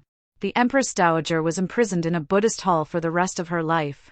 Xiao Qinyuan, following the late emperor's edict, supported a young imperial clansman as the new emperor and continued to hold the power of regency. The court purge lasted 3 full months. By the time everything settled, spring arrived. Pear blossoms bloomed in the Prince Regent's manor. I stood beneath the corridor and watched the young heir lead his younger siblings in chasing Yilon. Uncle Jiao shouted from behind them, "Little ancestors, slow down. Do not fall." Xiao Qinyuan returned from the palace holding a newly made little wooden horse. The youngest baby saw him and immediately reached out to be held. He picked the child up with one arm. His movements already very skilled. Who could have imagined that the god of slaughter who once asked whether a crying newborn was in pain could now hold a baby while reviewing memorials? I walked over and brushed falling blossoms from his shoulder. He lowered his head to look at me. "Why are you not resting today?" "I wanted to wait for your highness to return." His gaze softened. The young heir suddenly ran over and hugged my leg. "Mother," Uncle Jiao said, "father used to be very fierce. Is that true?" I looked at Xiao Qinyuan. He raised his brow, seeming to wait for how I would answer. I bent and stroked my son's head. "Your father was not fierce before. He was too lonely." The young heir blinked. "What about now?" I smiled. "Now he has us." Xiao Qinyuan held my hand. The spring wind beneath the corridor was soft and warm. Rows of tiger head shoes hung there. The sound of rattles mixed with children's laughter. It was lively beyond measure. I suddenly remembered the night of my rebirth. Poisoned wine in the cold palace. Heavy snow. A lonely lamp. At that time, I thought I had lost my entire life. But it turned out that heaven let me live again. Not so I could hate once more. It was so I could choose a true path of survival with my own hands. After rebirth, I chose the Prince Regent whom everyone feared. Everyone said he had killed too many and was destined to have no child. But later, 1 year after our marriage, I gave birth to his young heir. In the 3rd year, the boy-girl twins were born. In the 5th year, 2 more little babies arrived. From then on, the cold Prince Regent's manor was hung with tiny tiger head shoes. Even the shadow guards learned how to coax children. And that man once covered in wind and snow finally had a home in this courtyard full of lights. Xiao Qinyuan suddenly asked softly, "Mingshu, do you regret it?" I looked up at him. "Regret what? Marrying me?" I smiled and tightened my hold on his hand. "Your Highness, the thing I regret least in this life is that night at the palace banquet when I chose you before the entire capital." His eyes reddened faintly. He lowered his head and kissed my hair. The children laughed and played in the courtyard. Uncle Jiao was so anxious he stamped his feet. Yilun fled to the rooftop after being chased by the twins, only to be called back down by the young heir. The spring light was perfect. Leaning against Xiao Qinyuan's shoulder and looking at the lively courtyard, I finally said farewell in my heart to that version of myself who had died in the cold palace. Look, in this life, we are living very well. The end. Extra 1. The Shadow Guard Commander's Great Child Care Tribulation. I always thought the greatest calamity in Yilun's life would be mountains of blades, ceasefires, northern border death soldiers, or night raids on the palace. Only later did I learn that it was none of those. It was my family's little ancestors, especially the twins. The older one, Xiao Qinzhen, took after Xiao Qinyuan. Before he was even 5, he could already wear a stern little face and recite military texts. Though halfway through, he would always turn speed is precious in war into cakes are precious while hot. His younger sister, Xiao Lingyi, took after me a little but not entirely. She was clever, sweet-mouthed, bold, and loved dismantling things. At 3, she dismantled the mechanism box in Xiao Qinyuan's study. At 4, she dismantled the snack cabinet Uncle Jiu had hidden in the storeroom. At 5, she finally turned her attention to Yilan. That afternoon, I was sitting beneath the corridor choosing cloth for the 2 youngest babies when I suddenly heard an extremely restrained cry from outside the courtyard. "Princess, you must not." That voice belonged to Yilan. There were very few things in the Prince Regent's manner that could make Yilan sound like that. The last time was when the young heir braided his hair into 3 plaits. The time before that was when the twins mistook the treetop where he hid for a bird's nest and insisted on stuffing 2 chicken eggs up there saying they wanted to hatch little shadow guards. I put down the cloth and Fushuang helped me walk outside. As soon as I reached the front courtyard, I saw Yilan standing in the center. He wore black, expressionless as always, but the vein at his temple was faintly jumping. Behind him, a bright red brocade quilt was draped like a cloak. On his head sat a tiny golden crown. 3 strings of bells hung from his waist. Both his hands were being held by the twins. Xiao Lingyi looked up at him very seriously. "Uncle Yi, do not move. Today, you are the demon king we captured. You must be interrogated by the princess." Yilan was silent. Xiao Qinzhen held a wooden stick and said sternly, "Demon king, do you know your crime?" Yilan looked at me. His eyes clearly said nothing, yet seemed to say everything. I trembled from holding back laughter. When Xiao Lingyi saw me, she ran over happily. "Mother, we caught the demon king." I stroked her head. "What crime did the demon king commit?" She thought about it seriously. "He does not smile," Xiao Qinzhen added, "and he would not let us climb trees." Xiao Lingyi nodded, "and he confiscated the candied hawthorn I hid." Yilan finally spoke. "Princess, that candied hawthorn had been there for 3 days." Xiao Lingyi said with perfect confidence, but it did not say it had gone bad. I finally could not hold back and laughed aloud. Yilan lowered his eyes, looking as if life had lost all meaning. Just then, Xiao Qinyuan returned from court.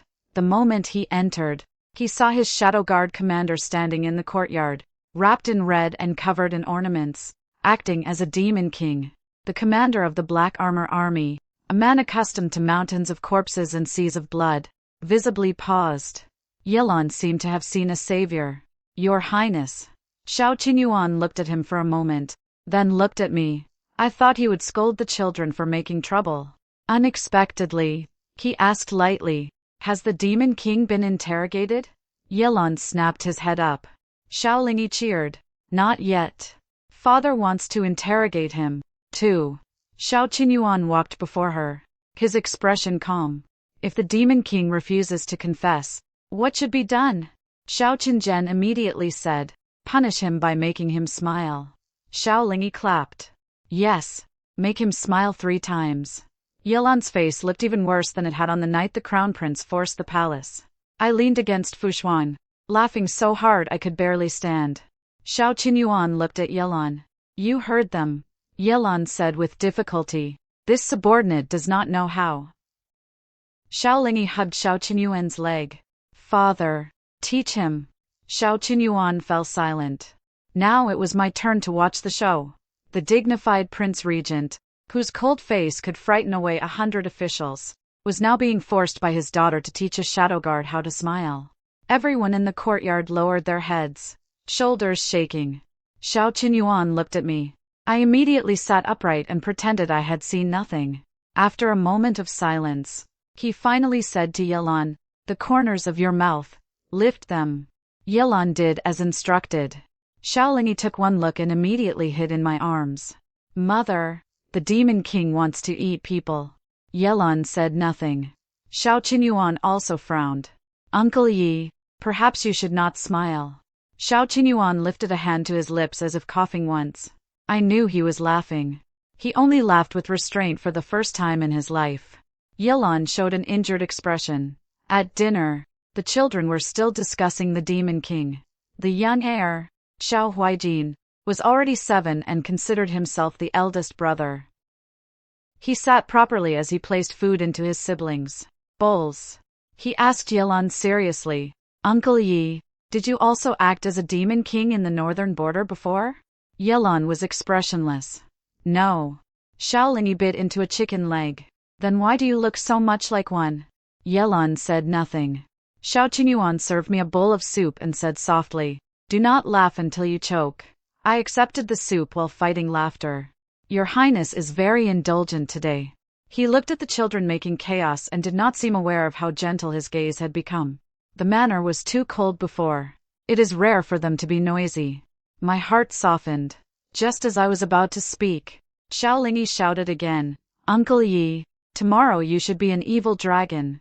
Yelan finally could not help looking at Xiao Qinyuan. "Your Highness, this subordinate wishes to patrol the city tomorrow." Xiao Qinyuan said lightly, "Approved." Yelan had just relaxed. Xiao Lingyi immediately raised her hand. "Then I want to patrol the city, too." Xiao Qinzhen followed. "I will protect my sister." The young heir said, "I will supervise them." The 2 youngest babies could not speak yet. They only slapped the table excitedly. Yelan's face slowly turned gray. I smiled and handed him a piece of pastry. "Yelan, accept your fate." He was silent for a long time before saying softly, "Princess consort." This subordinate used to think the most dangerous things in the manor were assassins. I asked, "What about now?" He looked at the table full of little ancestors, his voice heavy with grief. "It is when the little masters are awake." I laughed so hard I nearly spilled my soup. Xiao Qinyuan studied my bowl and said seriously, "Wrong." Yelan froze. Xiao Qinyuan looked at the children and added, "They are dangerous even when asleep." Last night, Qingbing stuffed a rattle drum into my boot. Yelan suddenly felt balanced. And I finally understood the greatest change in the Prince Regent's manner was not merely that we had children. It was that even Xiao Qinyuan had learned to complain. Extra 2. The Prince Regent cooks for the first time. The first time Xiao Qinyuan entered the kitchen, it was because of one sentence from the young heir. That day, the young heir returned from palace studies with a rare look of disappointment on his face. I asked him what happened. He lowered his head and only spoke after a long while.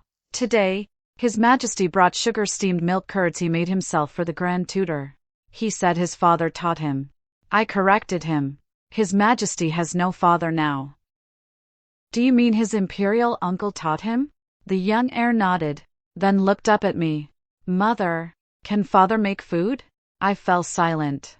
What could Xiao Qinyuan do? He could pacify the northern border. He could execute rebels. He could read military reports. He could interrogate prisoners. He could see through the traps in officials. Words at a glance. But make food?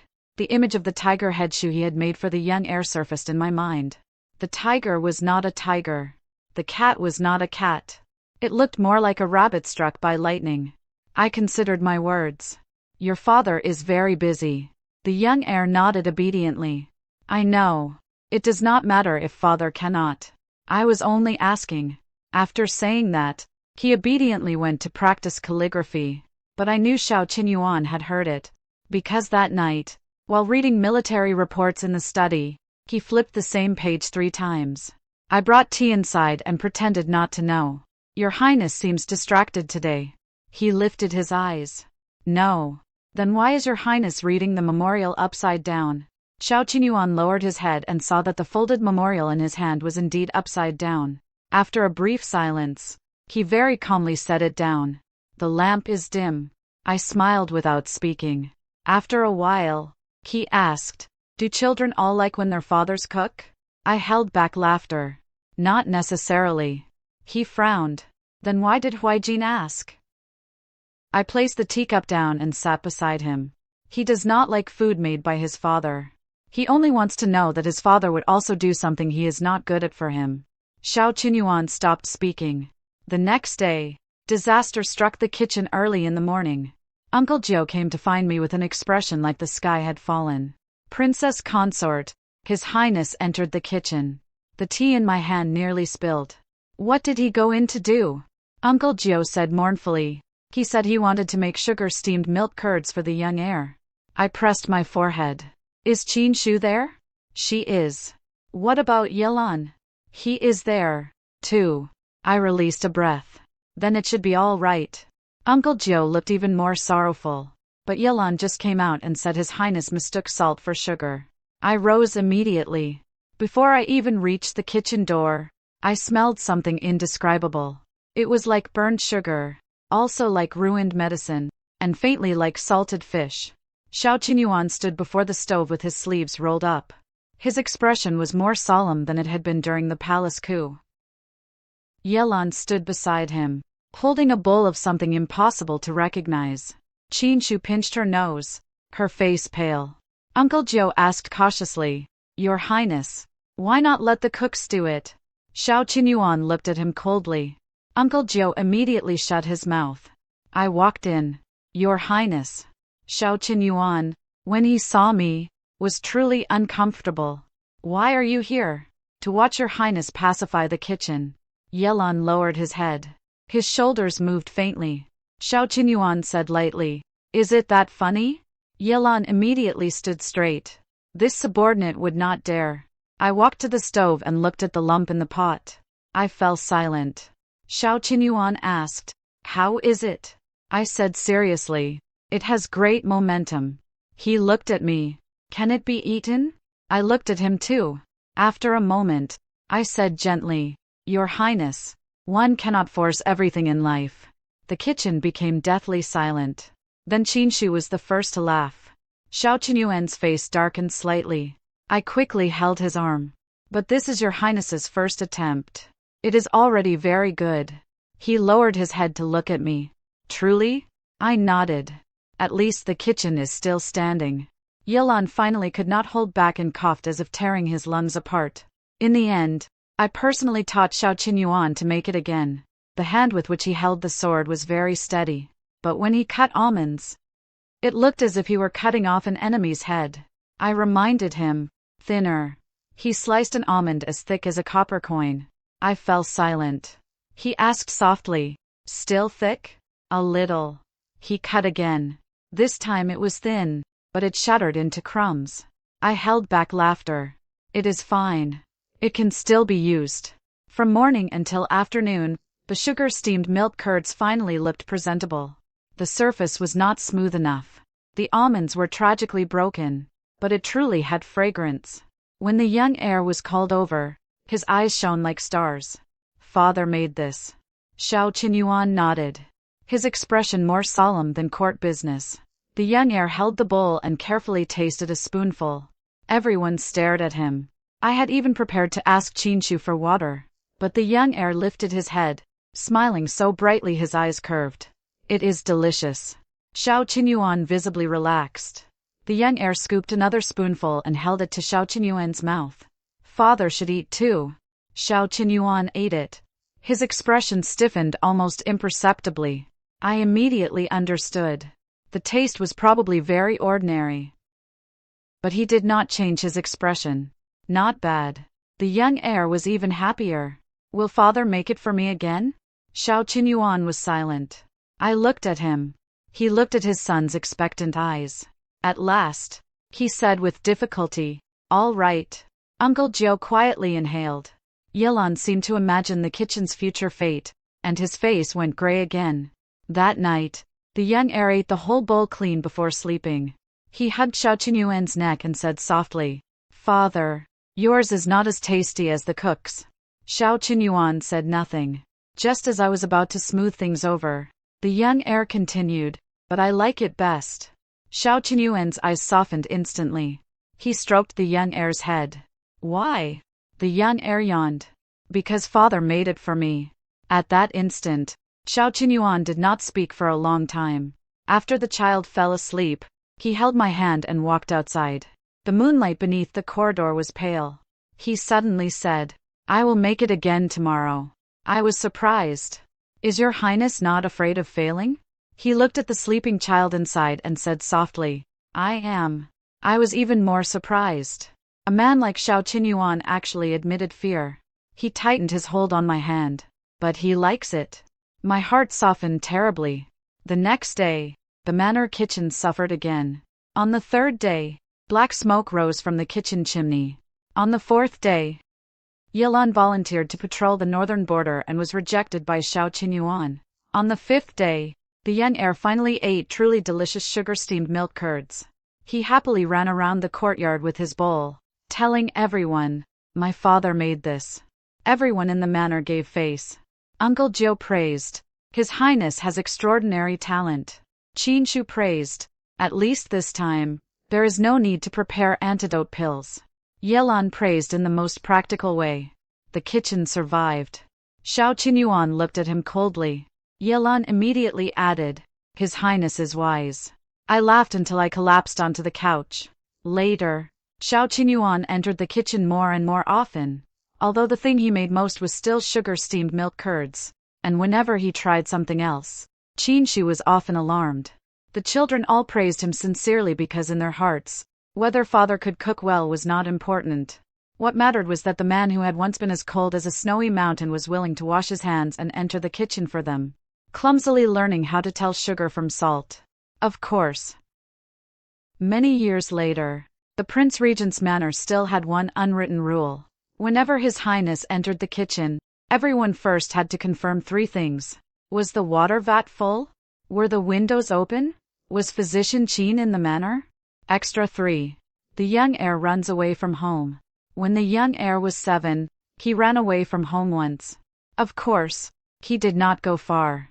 He walked from his own courtyard to the artificial cave in the back garden. He brought dry food, a cloak, a scroll of military texts, 2 pieces of osmanthus cake, and 1 burdensome younger sister. The cause was Xiao Qinyuan punishing him with copying books that day. The Grand Tutor came to the manor to complain. He said the young heir had made a child from the royal clan cry in palace school. I asked why. The Grand Tutor said awkwardly, "That child said the Prince Regent's manor has many children because the princess consort is good at giving birth." The young heir replied, "I said his family has few children because his parents have no ability." I almost choked on my tea. Xiao Qinyuan sat beside us, his face cold and solemn, but I clearly saw a flash of agreement in his eyes. I coughed once. "Huaijin, words should not be spoken that way." The young heir lifted his head. "But he insulted mother first." Xiao Qinyuan spoke. "Countering an insult against your mother is not wrong." The Grand Tutor released a breath. The next instant, Xiao Qinyuan continued, "But your wording was crude. Copy the Book of Rites 3 times." The young heir's face instantly fell. My heart ached for him, and I was just about to plead. Xiao Qinyuan looked at me lightly. That look clearly said, "Princess consort, do not spoil the child." I had no choice but to shut my mouth. That afternoon, the young heir disappeared. Along with him, Xiaolingi disappeared, too. Uncle Jiu anxiously searched the manor. Yilan led the shadow guards and turned the manor upside down. At last, they found the children in the artificial cave in the back garden. When I hurried over, the young heir was spreading his cloak over a stone, while Xiaolingi sat beside him eating osmanthus cake. At the cave entrance was a branch. A handkerchief hung from it. 4 crooked characters had been written on the handkerchief, establishing our own household. I struggled not to laugh. Xiao Qinyuan stood beside me, his face black as the bottom of a pot. When the young heir saw us, he immediately stood and tried hard to look like the head of a household. "Father, mother, I have made a decision." Xiao Qinyuan said coldly, "What decision?" "I will live on my own." Xiaolingi raised her hand. "I will live on my own, too." The young heir added, "My sister is a guest I invited." I asked, "How do you plan to live?" The young heir pointed inside the cave. "This place blocks wind. The dry food is enough for 2 days. I can read military texts. If enemies come, I will protect my sister." Xiaolingi's mouth was stuffed with osmanthus cake. She said unclearly, "Brother also said we can look at stars at night." I finally could not help laughing aloud. Xiao Qinyuan glanced at me. I immediately stopped laughing and said seriously, "Huaijin, running away from home is wrong." The young heir lowered his head. "I did not leave home." "Then where is this?" "The back garden of the manor." He sounded perfectly confident. "I am still at home." "Yelan, standing beside us, coughed softly. Xiao Qinyuan's face darkened further. Since you are still at home, how can this be establishing your own household? The young heir was stumped. Xiao Lingyi suddenly raised her hand. Father, brother said he would be the prince and I would be the princess consort. Dead silence. The young heir's face changed. Sister, that was not supposed to be said. I slowly turned towards Xiao Qinyuan. Xiao Qinyuan also looked at his son. The atmosphere suddenly became very strange. The young heir hurried to explain. Not the kind of prince and princess consort like father and mother. I mean, I would be the little prince and sister would manage the little manor. Xiao Lingyi nodded. Yes, I manage the money. I laughed so hard tears almost came out. Xiao Qinyuan took a deep breath. Come out. The young heir did not move. If I come out, do I still have to copy books? Yes. He immediately sat back down. Then I will not come out. Xiao Qinyuan's eyes chilled. I quickly held him back. With children, especially our children, force would not work. I crouched at the cave entrance and said gently, Huaijin, you do not want to copy because you feel wronged, don't you? He pressed his lips together. I was not wrong. You were not wrong to protect mother. His eyes brightened. But it is also true that your words hurt someone. He lowered his head again. I continued. Your father punished you not because you protected me, but because in the future, you must become someone with measure. A truly powerful person does not make others cry by scolding them. He makes the other party lose with full conviction. The young heir was silent for a while. Can father do that? I looked at Xiao Qinyuan. Xiao Qinyuan remained very calm. Yes. Yilan quietly looked away. I almost laughed again. After thinking for a while, the young heir said, Then I will come out. Just as Xiao Qinyuan was about to nod, the young heir added, But I have a condition. Xiao Qinyuan raised a brow. Speak. Father copies with me. This time, it was Xiao Qinyuan's turn to fall silent. The young heir said seriously, Father said that if a child is not taught well, the fault lies with the father. Since my words were crude, father has a bit of fault, too. Uncle Joe sucked in a breath. Yelon looked into the distance and pretended he did not exist. I lifted my head to look at the sky, feeling that the weather today was truly fine. Xiao Qinyuan looked at his son. His son looked at Xiao Qinyuan. Father and son had very similar features. Even their stubbornness looked the same. In the end, Xiao Qinyuan actually nodded. All right. The young heir froze. He probably had not expected his father to truly agree. Xiao Qinyuan reached out. Come out. This time, the young heir obediently took his hand. Xiao Lingyi also patted the cake crumbs from her hands and threw herself into my arms. Mother, our little manor closed before it even opened. I picked her up. Next time, ask mother before opening. She nodded seriously. Then will mother invest? I froze. Where did you learn that word? Xiao Lingyi pointed at Uncle Joe. Grandpa Joe said if you open a shop, someone must invest money. Uncle Joe immediately lowered his head. This old servant taught nothing. That night, a rare scene appeared in the study. The young heir and Xiao Qinyuan sat side by side, copying the Book of Rites. The young heir wrote neatly. Xiao Qinyuan also wrote neatly. But after every page, the young heir secretly looked at his father. Xiao Qinyuan said expressionlessly, What are you looking at? The young heir whispered, Father, you write faster than me. I am more than 20 years older than you. The young heir said seriously, Then for me to write like this at 7 is already very good. Xiao Qinyuan's brush paused. I sat beside them drinking tea and almost laughed aloud. After a while, the young heir asked again, Father, were you punished with copying books when you were little, too? Xiao Qinyuan fell silent. My smile also faded. His childhood had not been easy. The palace was cold. The battlefield was colder. Perhaps no one had ever accompanied him when he was punished, and no one had listened when he felt wronged. Xiao Qinyuan lowered his head and looked at the paper. After a moment, he said, Yes. The young heir was surprised. Did anyone accompany father? No. The young heir blinked. Then he suddenly pushed one of his osmanthus cakes toward him. Then now I will accompany father.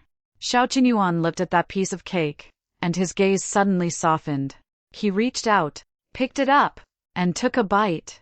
Too sweet. The young heir smiled. Mother says sweeter is better. Sitting beneath the lamp, I looked at the large and small figures and felt my heart soften as if soaked in warm water. The runaway farce ended with father and son copying books together.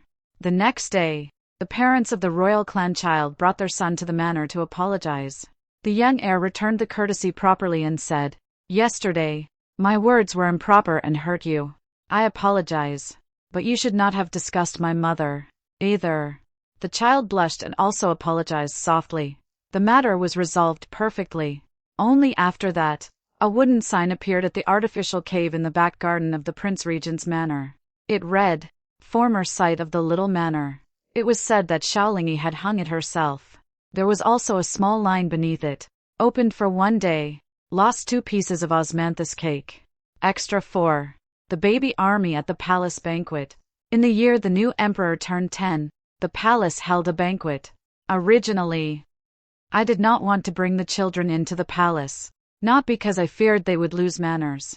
I feared the palace could not endure them.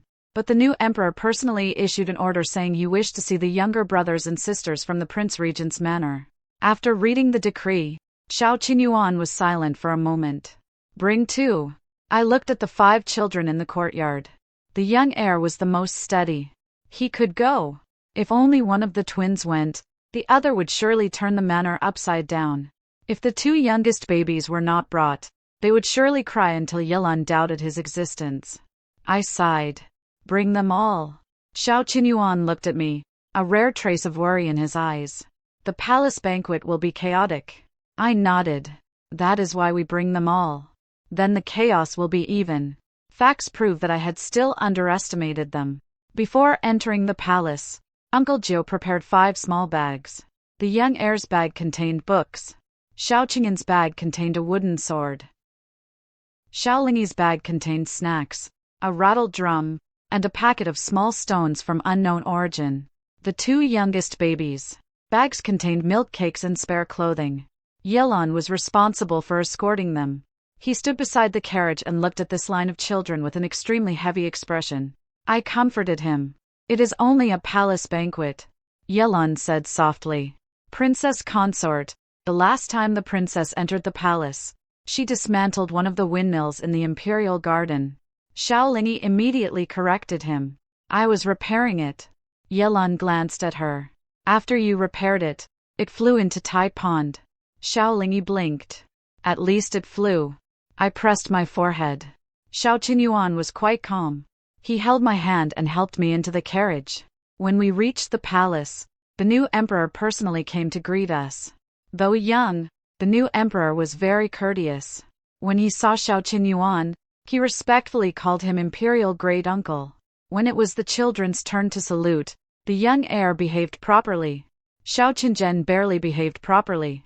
Xiaolingi was halfway through her salute when she saw the jade pendant at the new emperor's waist. Her eyes brightened. "Emperor brother, can that be taken apart?" The entire hall fell silent. The new emperor froze for a moment, then asked seriously, "Why take it apart?" Xiaolingi said, "I want to see whether there are mechanisms inside." The new emperor looked down at the pendant. "It is one whole piece of jade." Xiaolingi sighed regretfully. "Then it is not fun." I hurriedly pulled her back. Xiao Qinyuan remained expressionless. Children speak without thought. But the new emperor smiled. "No matter. Sister Lingi is interesting." I thought inwardly, "Your Majesty, you are still young. You do not know the price of interesting." After the banquet began, the first half went fairly smoothly. The young heir sat quietly and occasionally answered the Grand Tutor's questions with proper composure. Xiao Qingyan secretly placed vegetables he did not like into Xiaolingi's bowl. Xiaolingi placed them into the youngest brother's bowl. The youngest brother could not speak and directly slapped the vegetable onto the table. Yilan stood behind them and caught the half-leaf flying out with quick eyes and hands. I released a breath. Good. It had not landed on any official's face. Before I could finish releasing that breath, palace servants brought out sugar-steamed milk curds. All the children looked at Xiao Qinyuan at once because they all knew this was father's best dish. The new emperor smiled. I heard Imperial Great Uncle also knows how to make this. Xiao Qinyuan said lightly. A little. The young heir immediately said proudly. Father makes it best. Xiao Lingyi added. It was not good before. Now it is good. Xiao Qinzhen nodded seriously. The first time tasted salty. The entire hall suddenly went quiet. I lowered my head and drank tea, pretending I had heard nothing. Xiao Qinyuan looked at Xiao Qinzhen.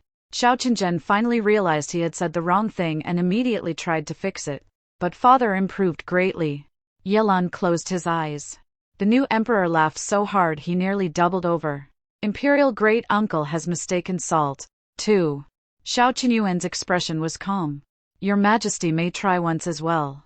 The new emperor froze. Try what? Making it yourself, he said lightly. Then you will know that salt and sugar are sometimes indeed similar. The officials lowered their heads, holding back laughter. I almost laughed aloud.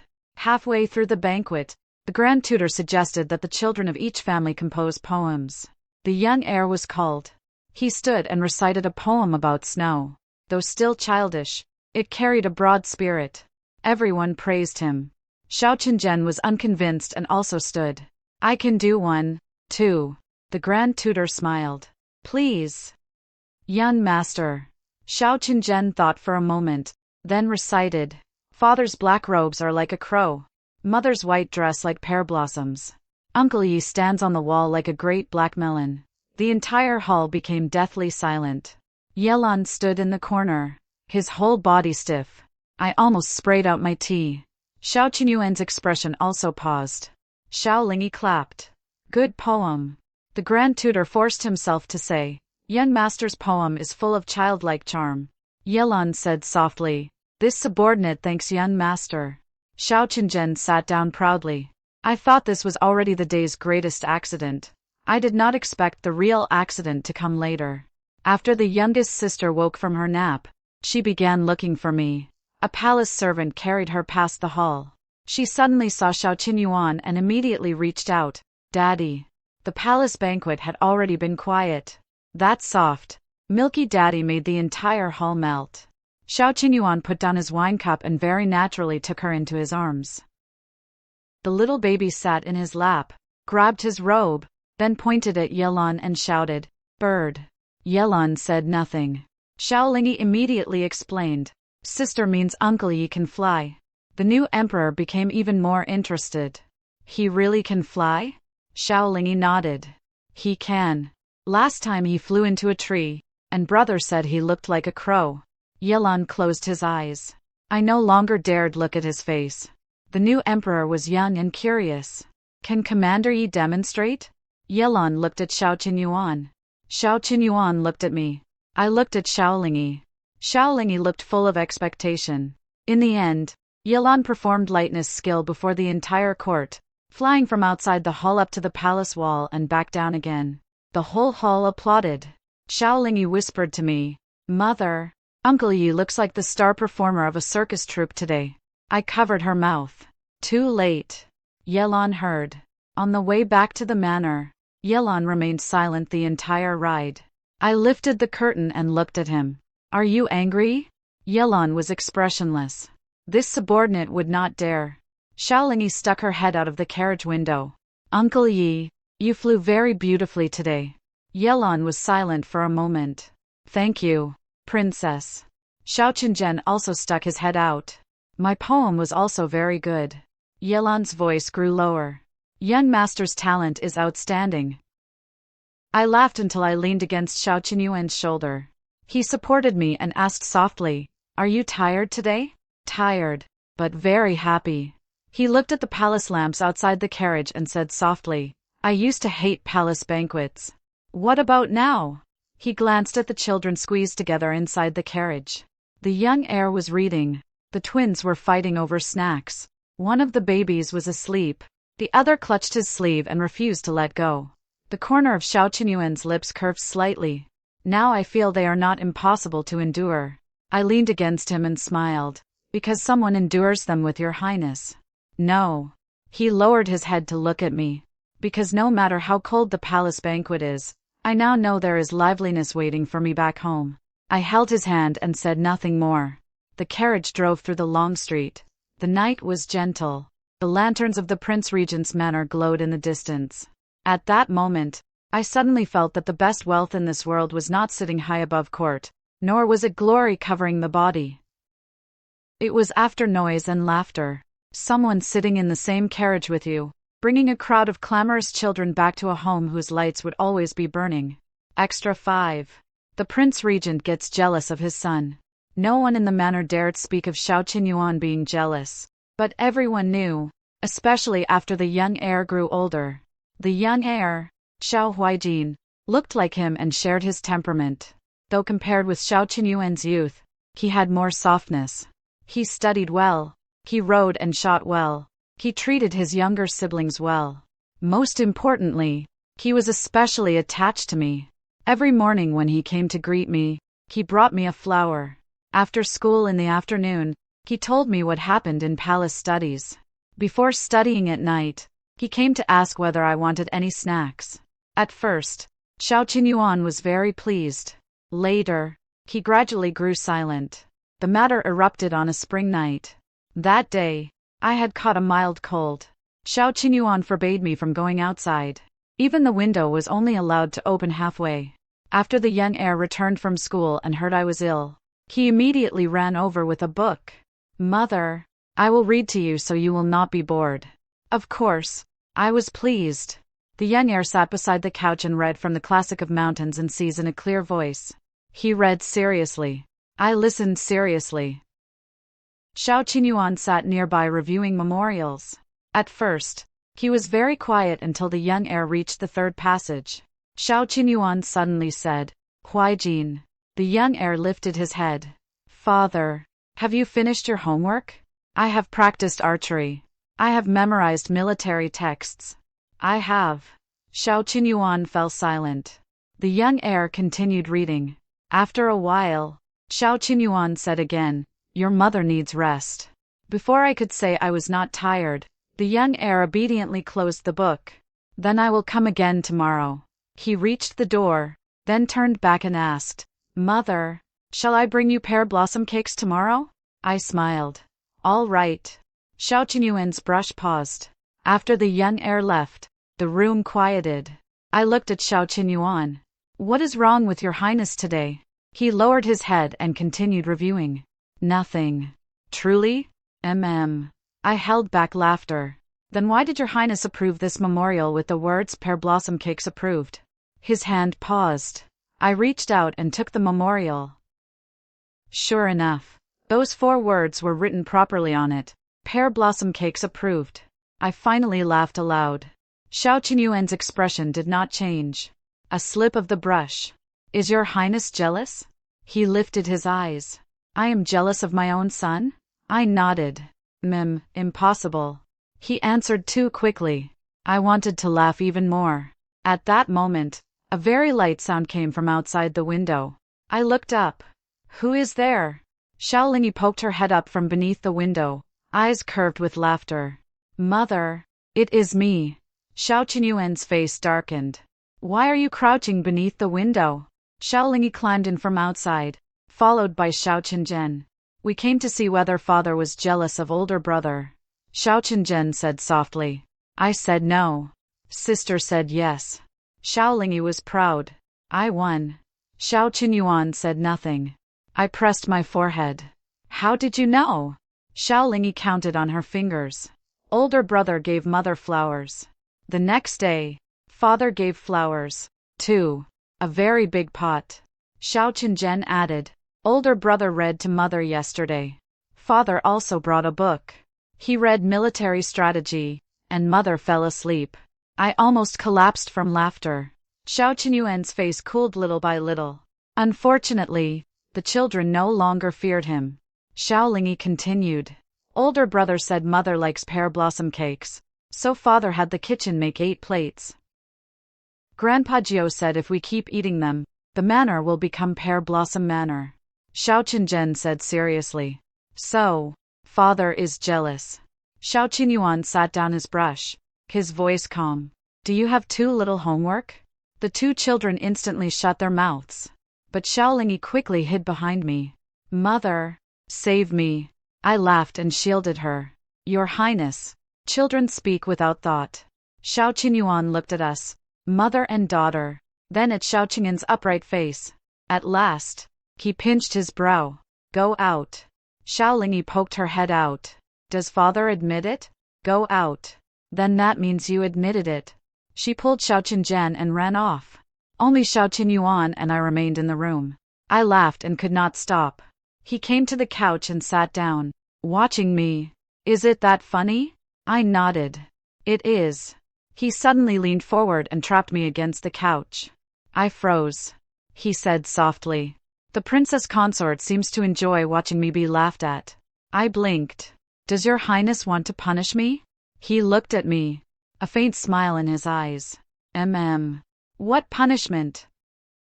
He leaned close and gently kissed my lips. You are punished tomorrow. You are not allowed to eat only the pear blossom cakes Huijin brings. My cheeks warmed, but I still wanted to tease him. Then who should I eat?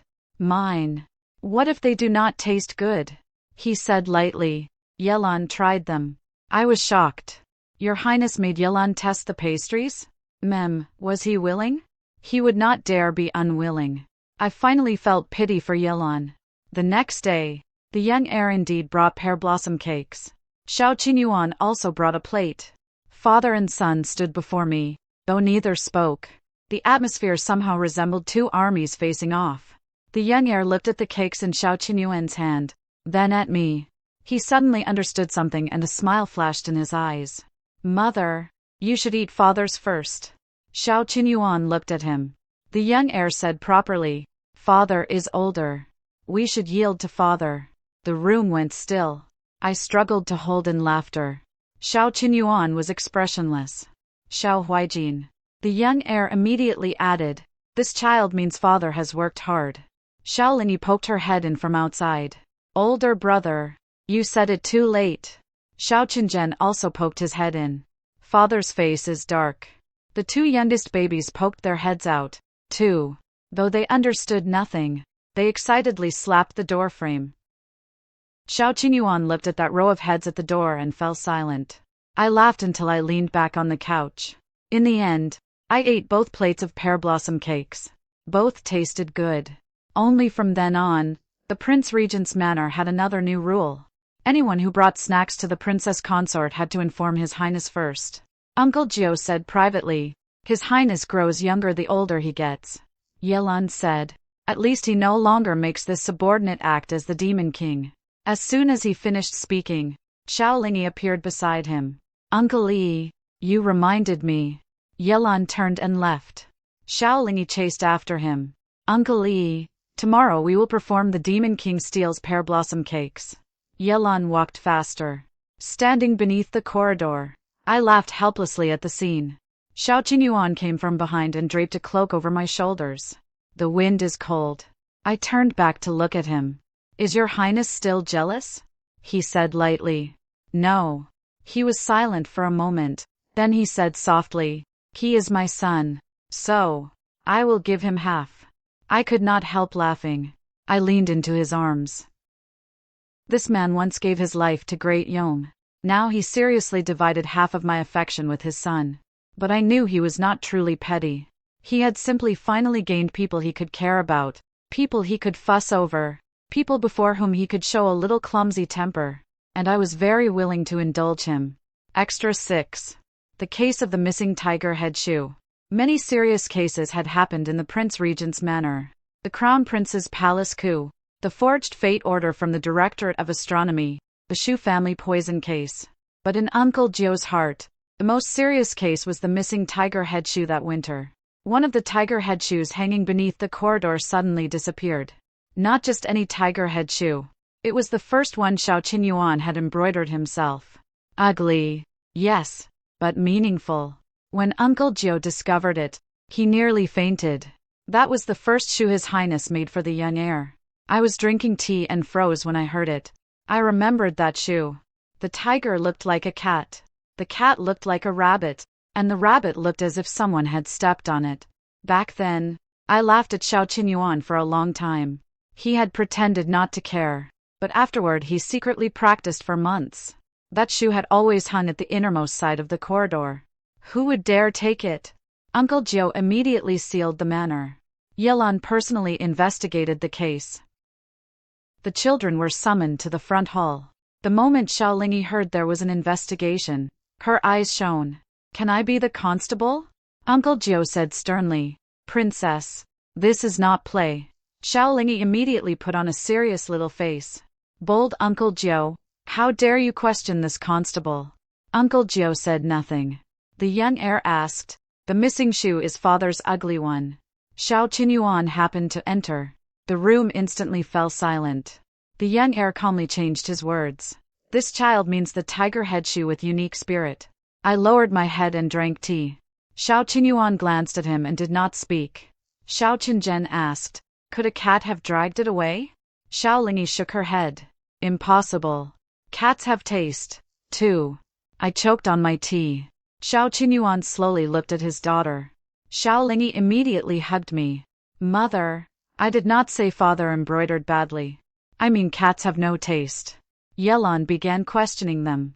Who went near the corridor today? The young heir said, I passed at the hour of Qin to practice archery. Xiao Qinzhen said, I passed at the hour of sea chasing sister. Xiao Lingyi said, I did not pass. Everyone looked at her. She blinked. I truly did not pass. I climbed through the window. Uncle Jiu clutched his chest. Yelan asked, Princess, why did you climb through the window? Xiao Lingyi was perfectly confident. To observe the crime scene. Was the shoe still there when the crime happened? It was already gone. Then why did the princess not say anything? Because I thought it walked away on its own. Yelan fell silent. I laughed so hard I almost could not sit. Xiao Qinyuan rubbed his brow. At last, Yelan found a few milk cake crumbs beside a corridor pillar. The youngest brother, Xiao Qingbing, was brought in. He was 3 this year. He did not speak clearly yet and loved hiding things in strange places. Yelan crouched and asked him, Young master, have you seen the tiger head shoe? Qingbing blinked his big eyes and shook his head. Xiao Lingyi leaned over. Qingbing, tell the truth and sister will give you candy. Qingbing immediately nodded. Seen. Yelan asked, where? Qingbing stretched out his little hand and pointed at Xiao Qinyuan. Everyone was shocked. Xiao Qinyuan also froze. Qingbing said in his milky voice, Daddy, hide.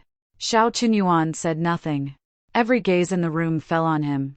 I raised a brow. Your Highness? Xiao Qinyuan's expression was calm. It was not me. Qingbing insisted. Daddy, hide. Xiao Lingyi was shocked. Father, you stole your own shoe. Xiao Qinyuan realized something. Is this what they call the thief crying thief? The young heir immediately corrected him. Careful with your words. Uncle Jiu was already stunned. Yelan looked conflicted, clearly unsure whether the case should continue. I looked at Xiao Qinyuan and suddenly remembered that last night he had stood under the corridor and looked at that shoe for a long time. My heart moved.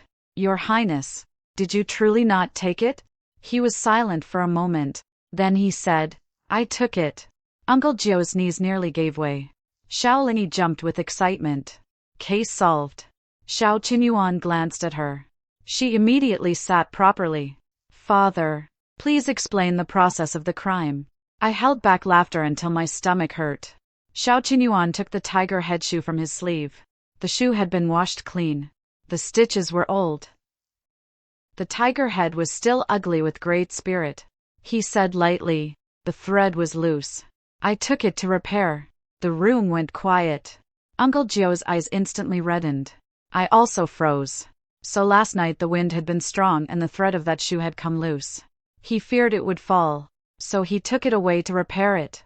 Only, for some reason, the dignified Prince Regent had told no one.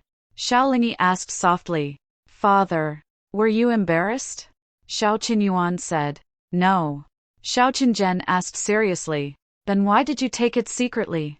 Xiao Qinyuan said, It was convenient. The young heir looked at the shoe. Father repaired it better than before. Xiao Qinyuan's expression eased slightly, but Xiao Lingyi added, But it is still ugly. The room went silent again. I finally could not help laughing until I collapsed onto the couch. Xiao Qinyuan looked at his daughter with a cold and solemn expression. Xiao Lingyi immediately threw herself at his leg and hugged him. But it is ugly in a cute way. Just like father. This time, even Yelon could not hold back and lowered his head to cough. Xiao Qinyuan lifted his daughter and placed her on his lap. Where am I ugly? Xiao Lingyi held his face and looked carefully. Father is not ugly. Father just smiles too little. So he looks not very clever. Uncle Jiu sat down completely. Yelon turned to face the wall. The young heir covered his younger brother's ears. Xiao Qinyuan whispered, Sister is truly brave. I laughed until tears came out. Xiao Qinyuan was silent for a long time. Then he suddenly looked at me. Does the princess consort also think so? I quickly shook my head. Your Highness is wise, mighty, handsome, and unparalleled. Xiao Lingyi lifted her head. Mother's eyes curve when she lies. I was speechless. Xiao Qinyuan laughed softly. At that laugh, everyone in the room froze. His laughter was light, but it was genuine, like ice and snow melting to reveal warm spring water beneath. Xiao Lingyi clapped. Father looks clever now. Xiao Qinyuan pinched her cheek. Mischievous.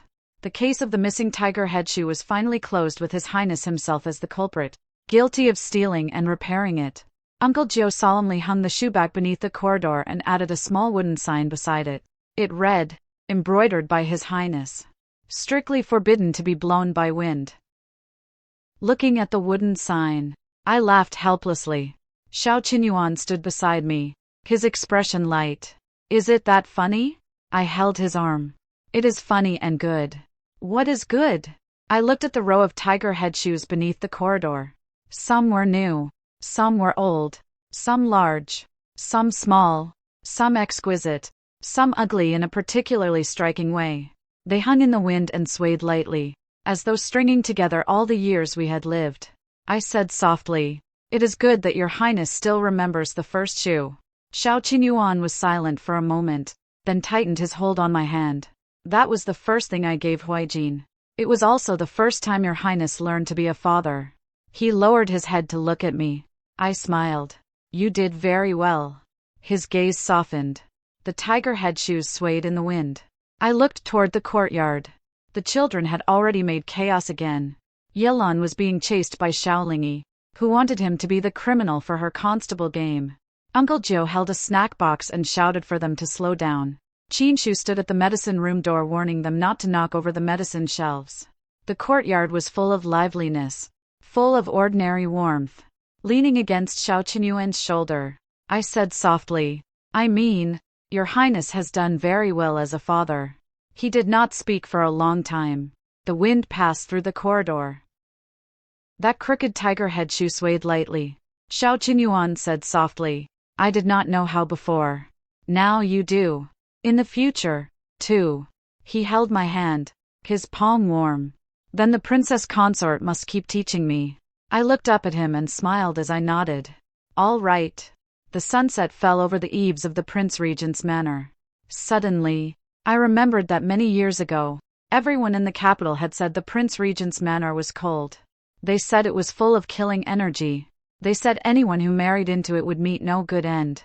But now, this place had children's laughter, Uncle Jiu's nagging, Yelon's helplessness, Qinshu's medicinal fragrance, and Xiao Qinyuan's clumsy but sincere love. How could this be the underworld? This was clearly the world of living warmth I had searched 2 lifetimes to find.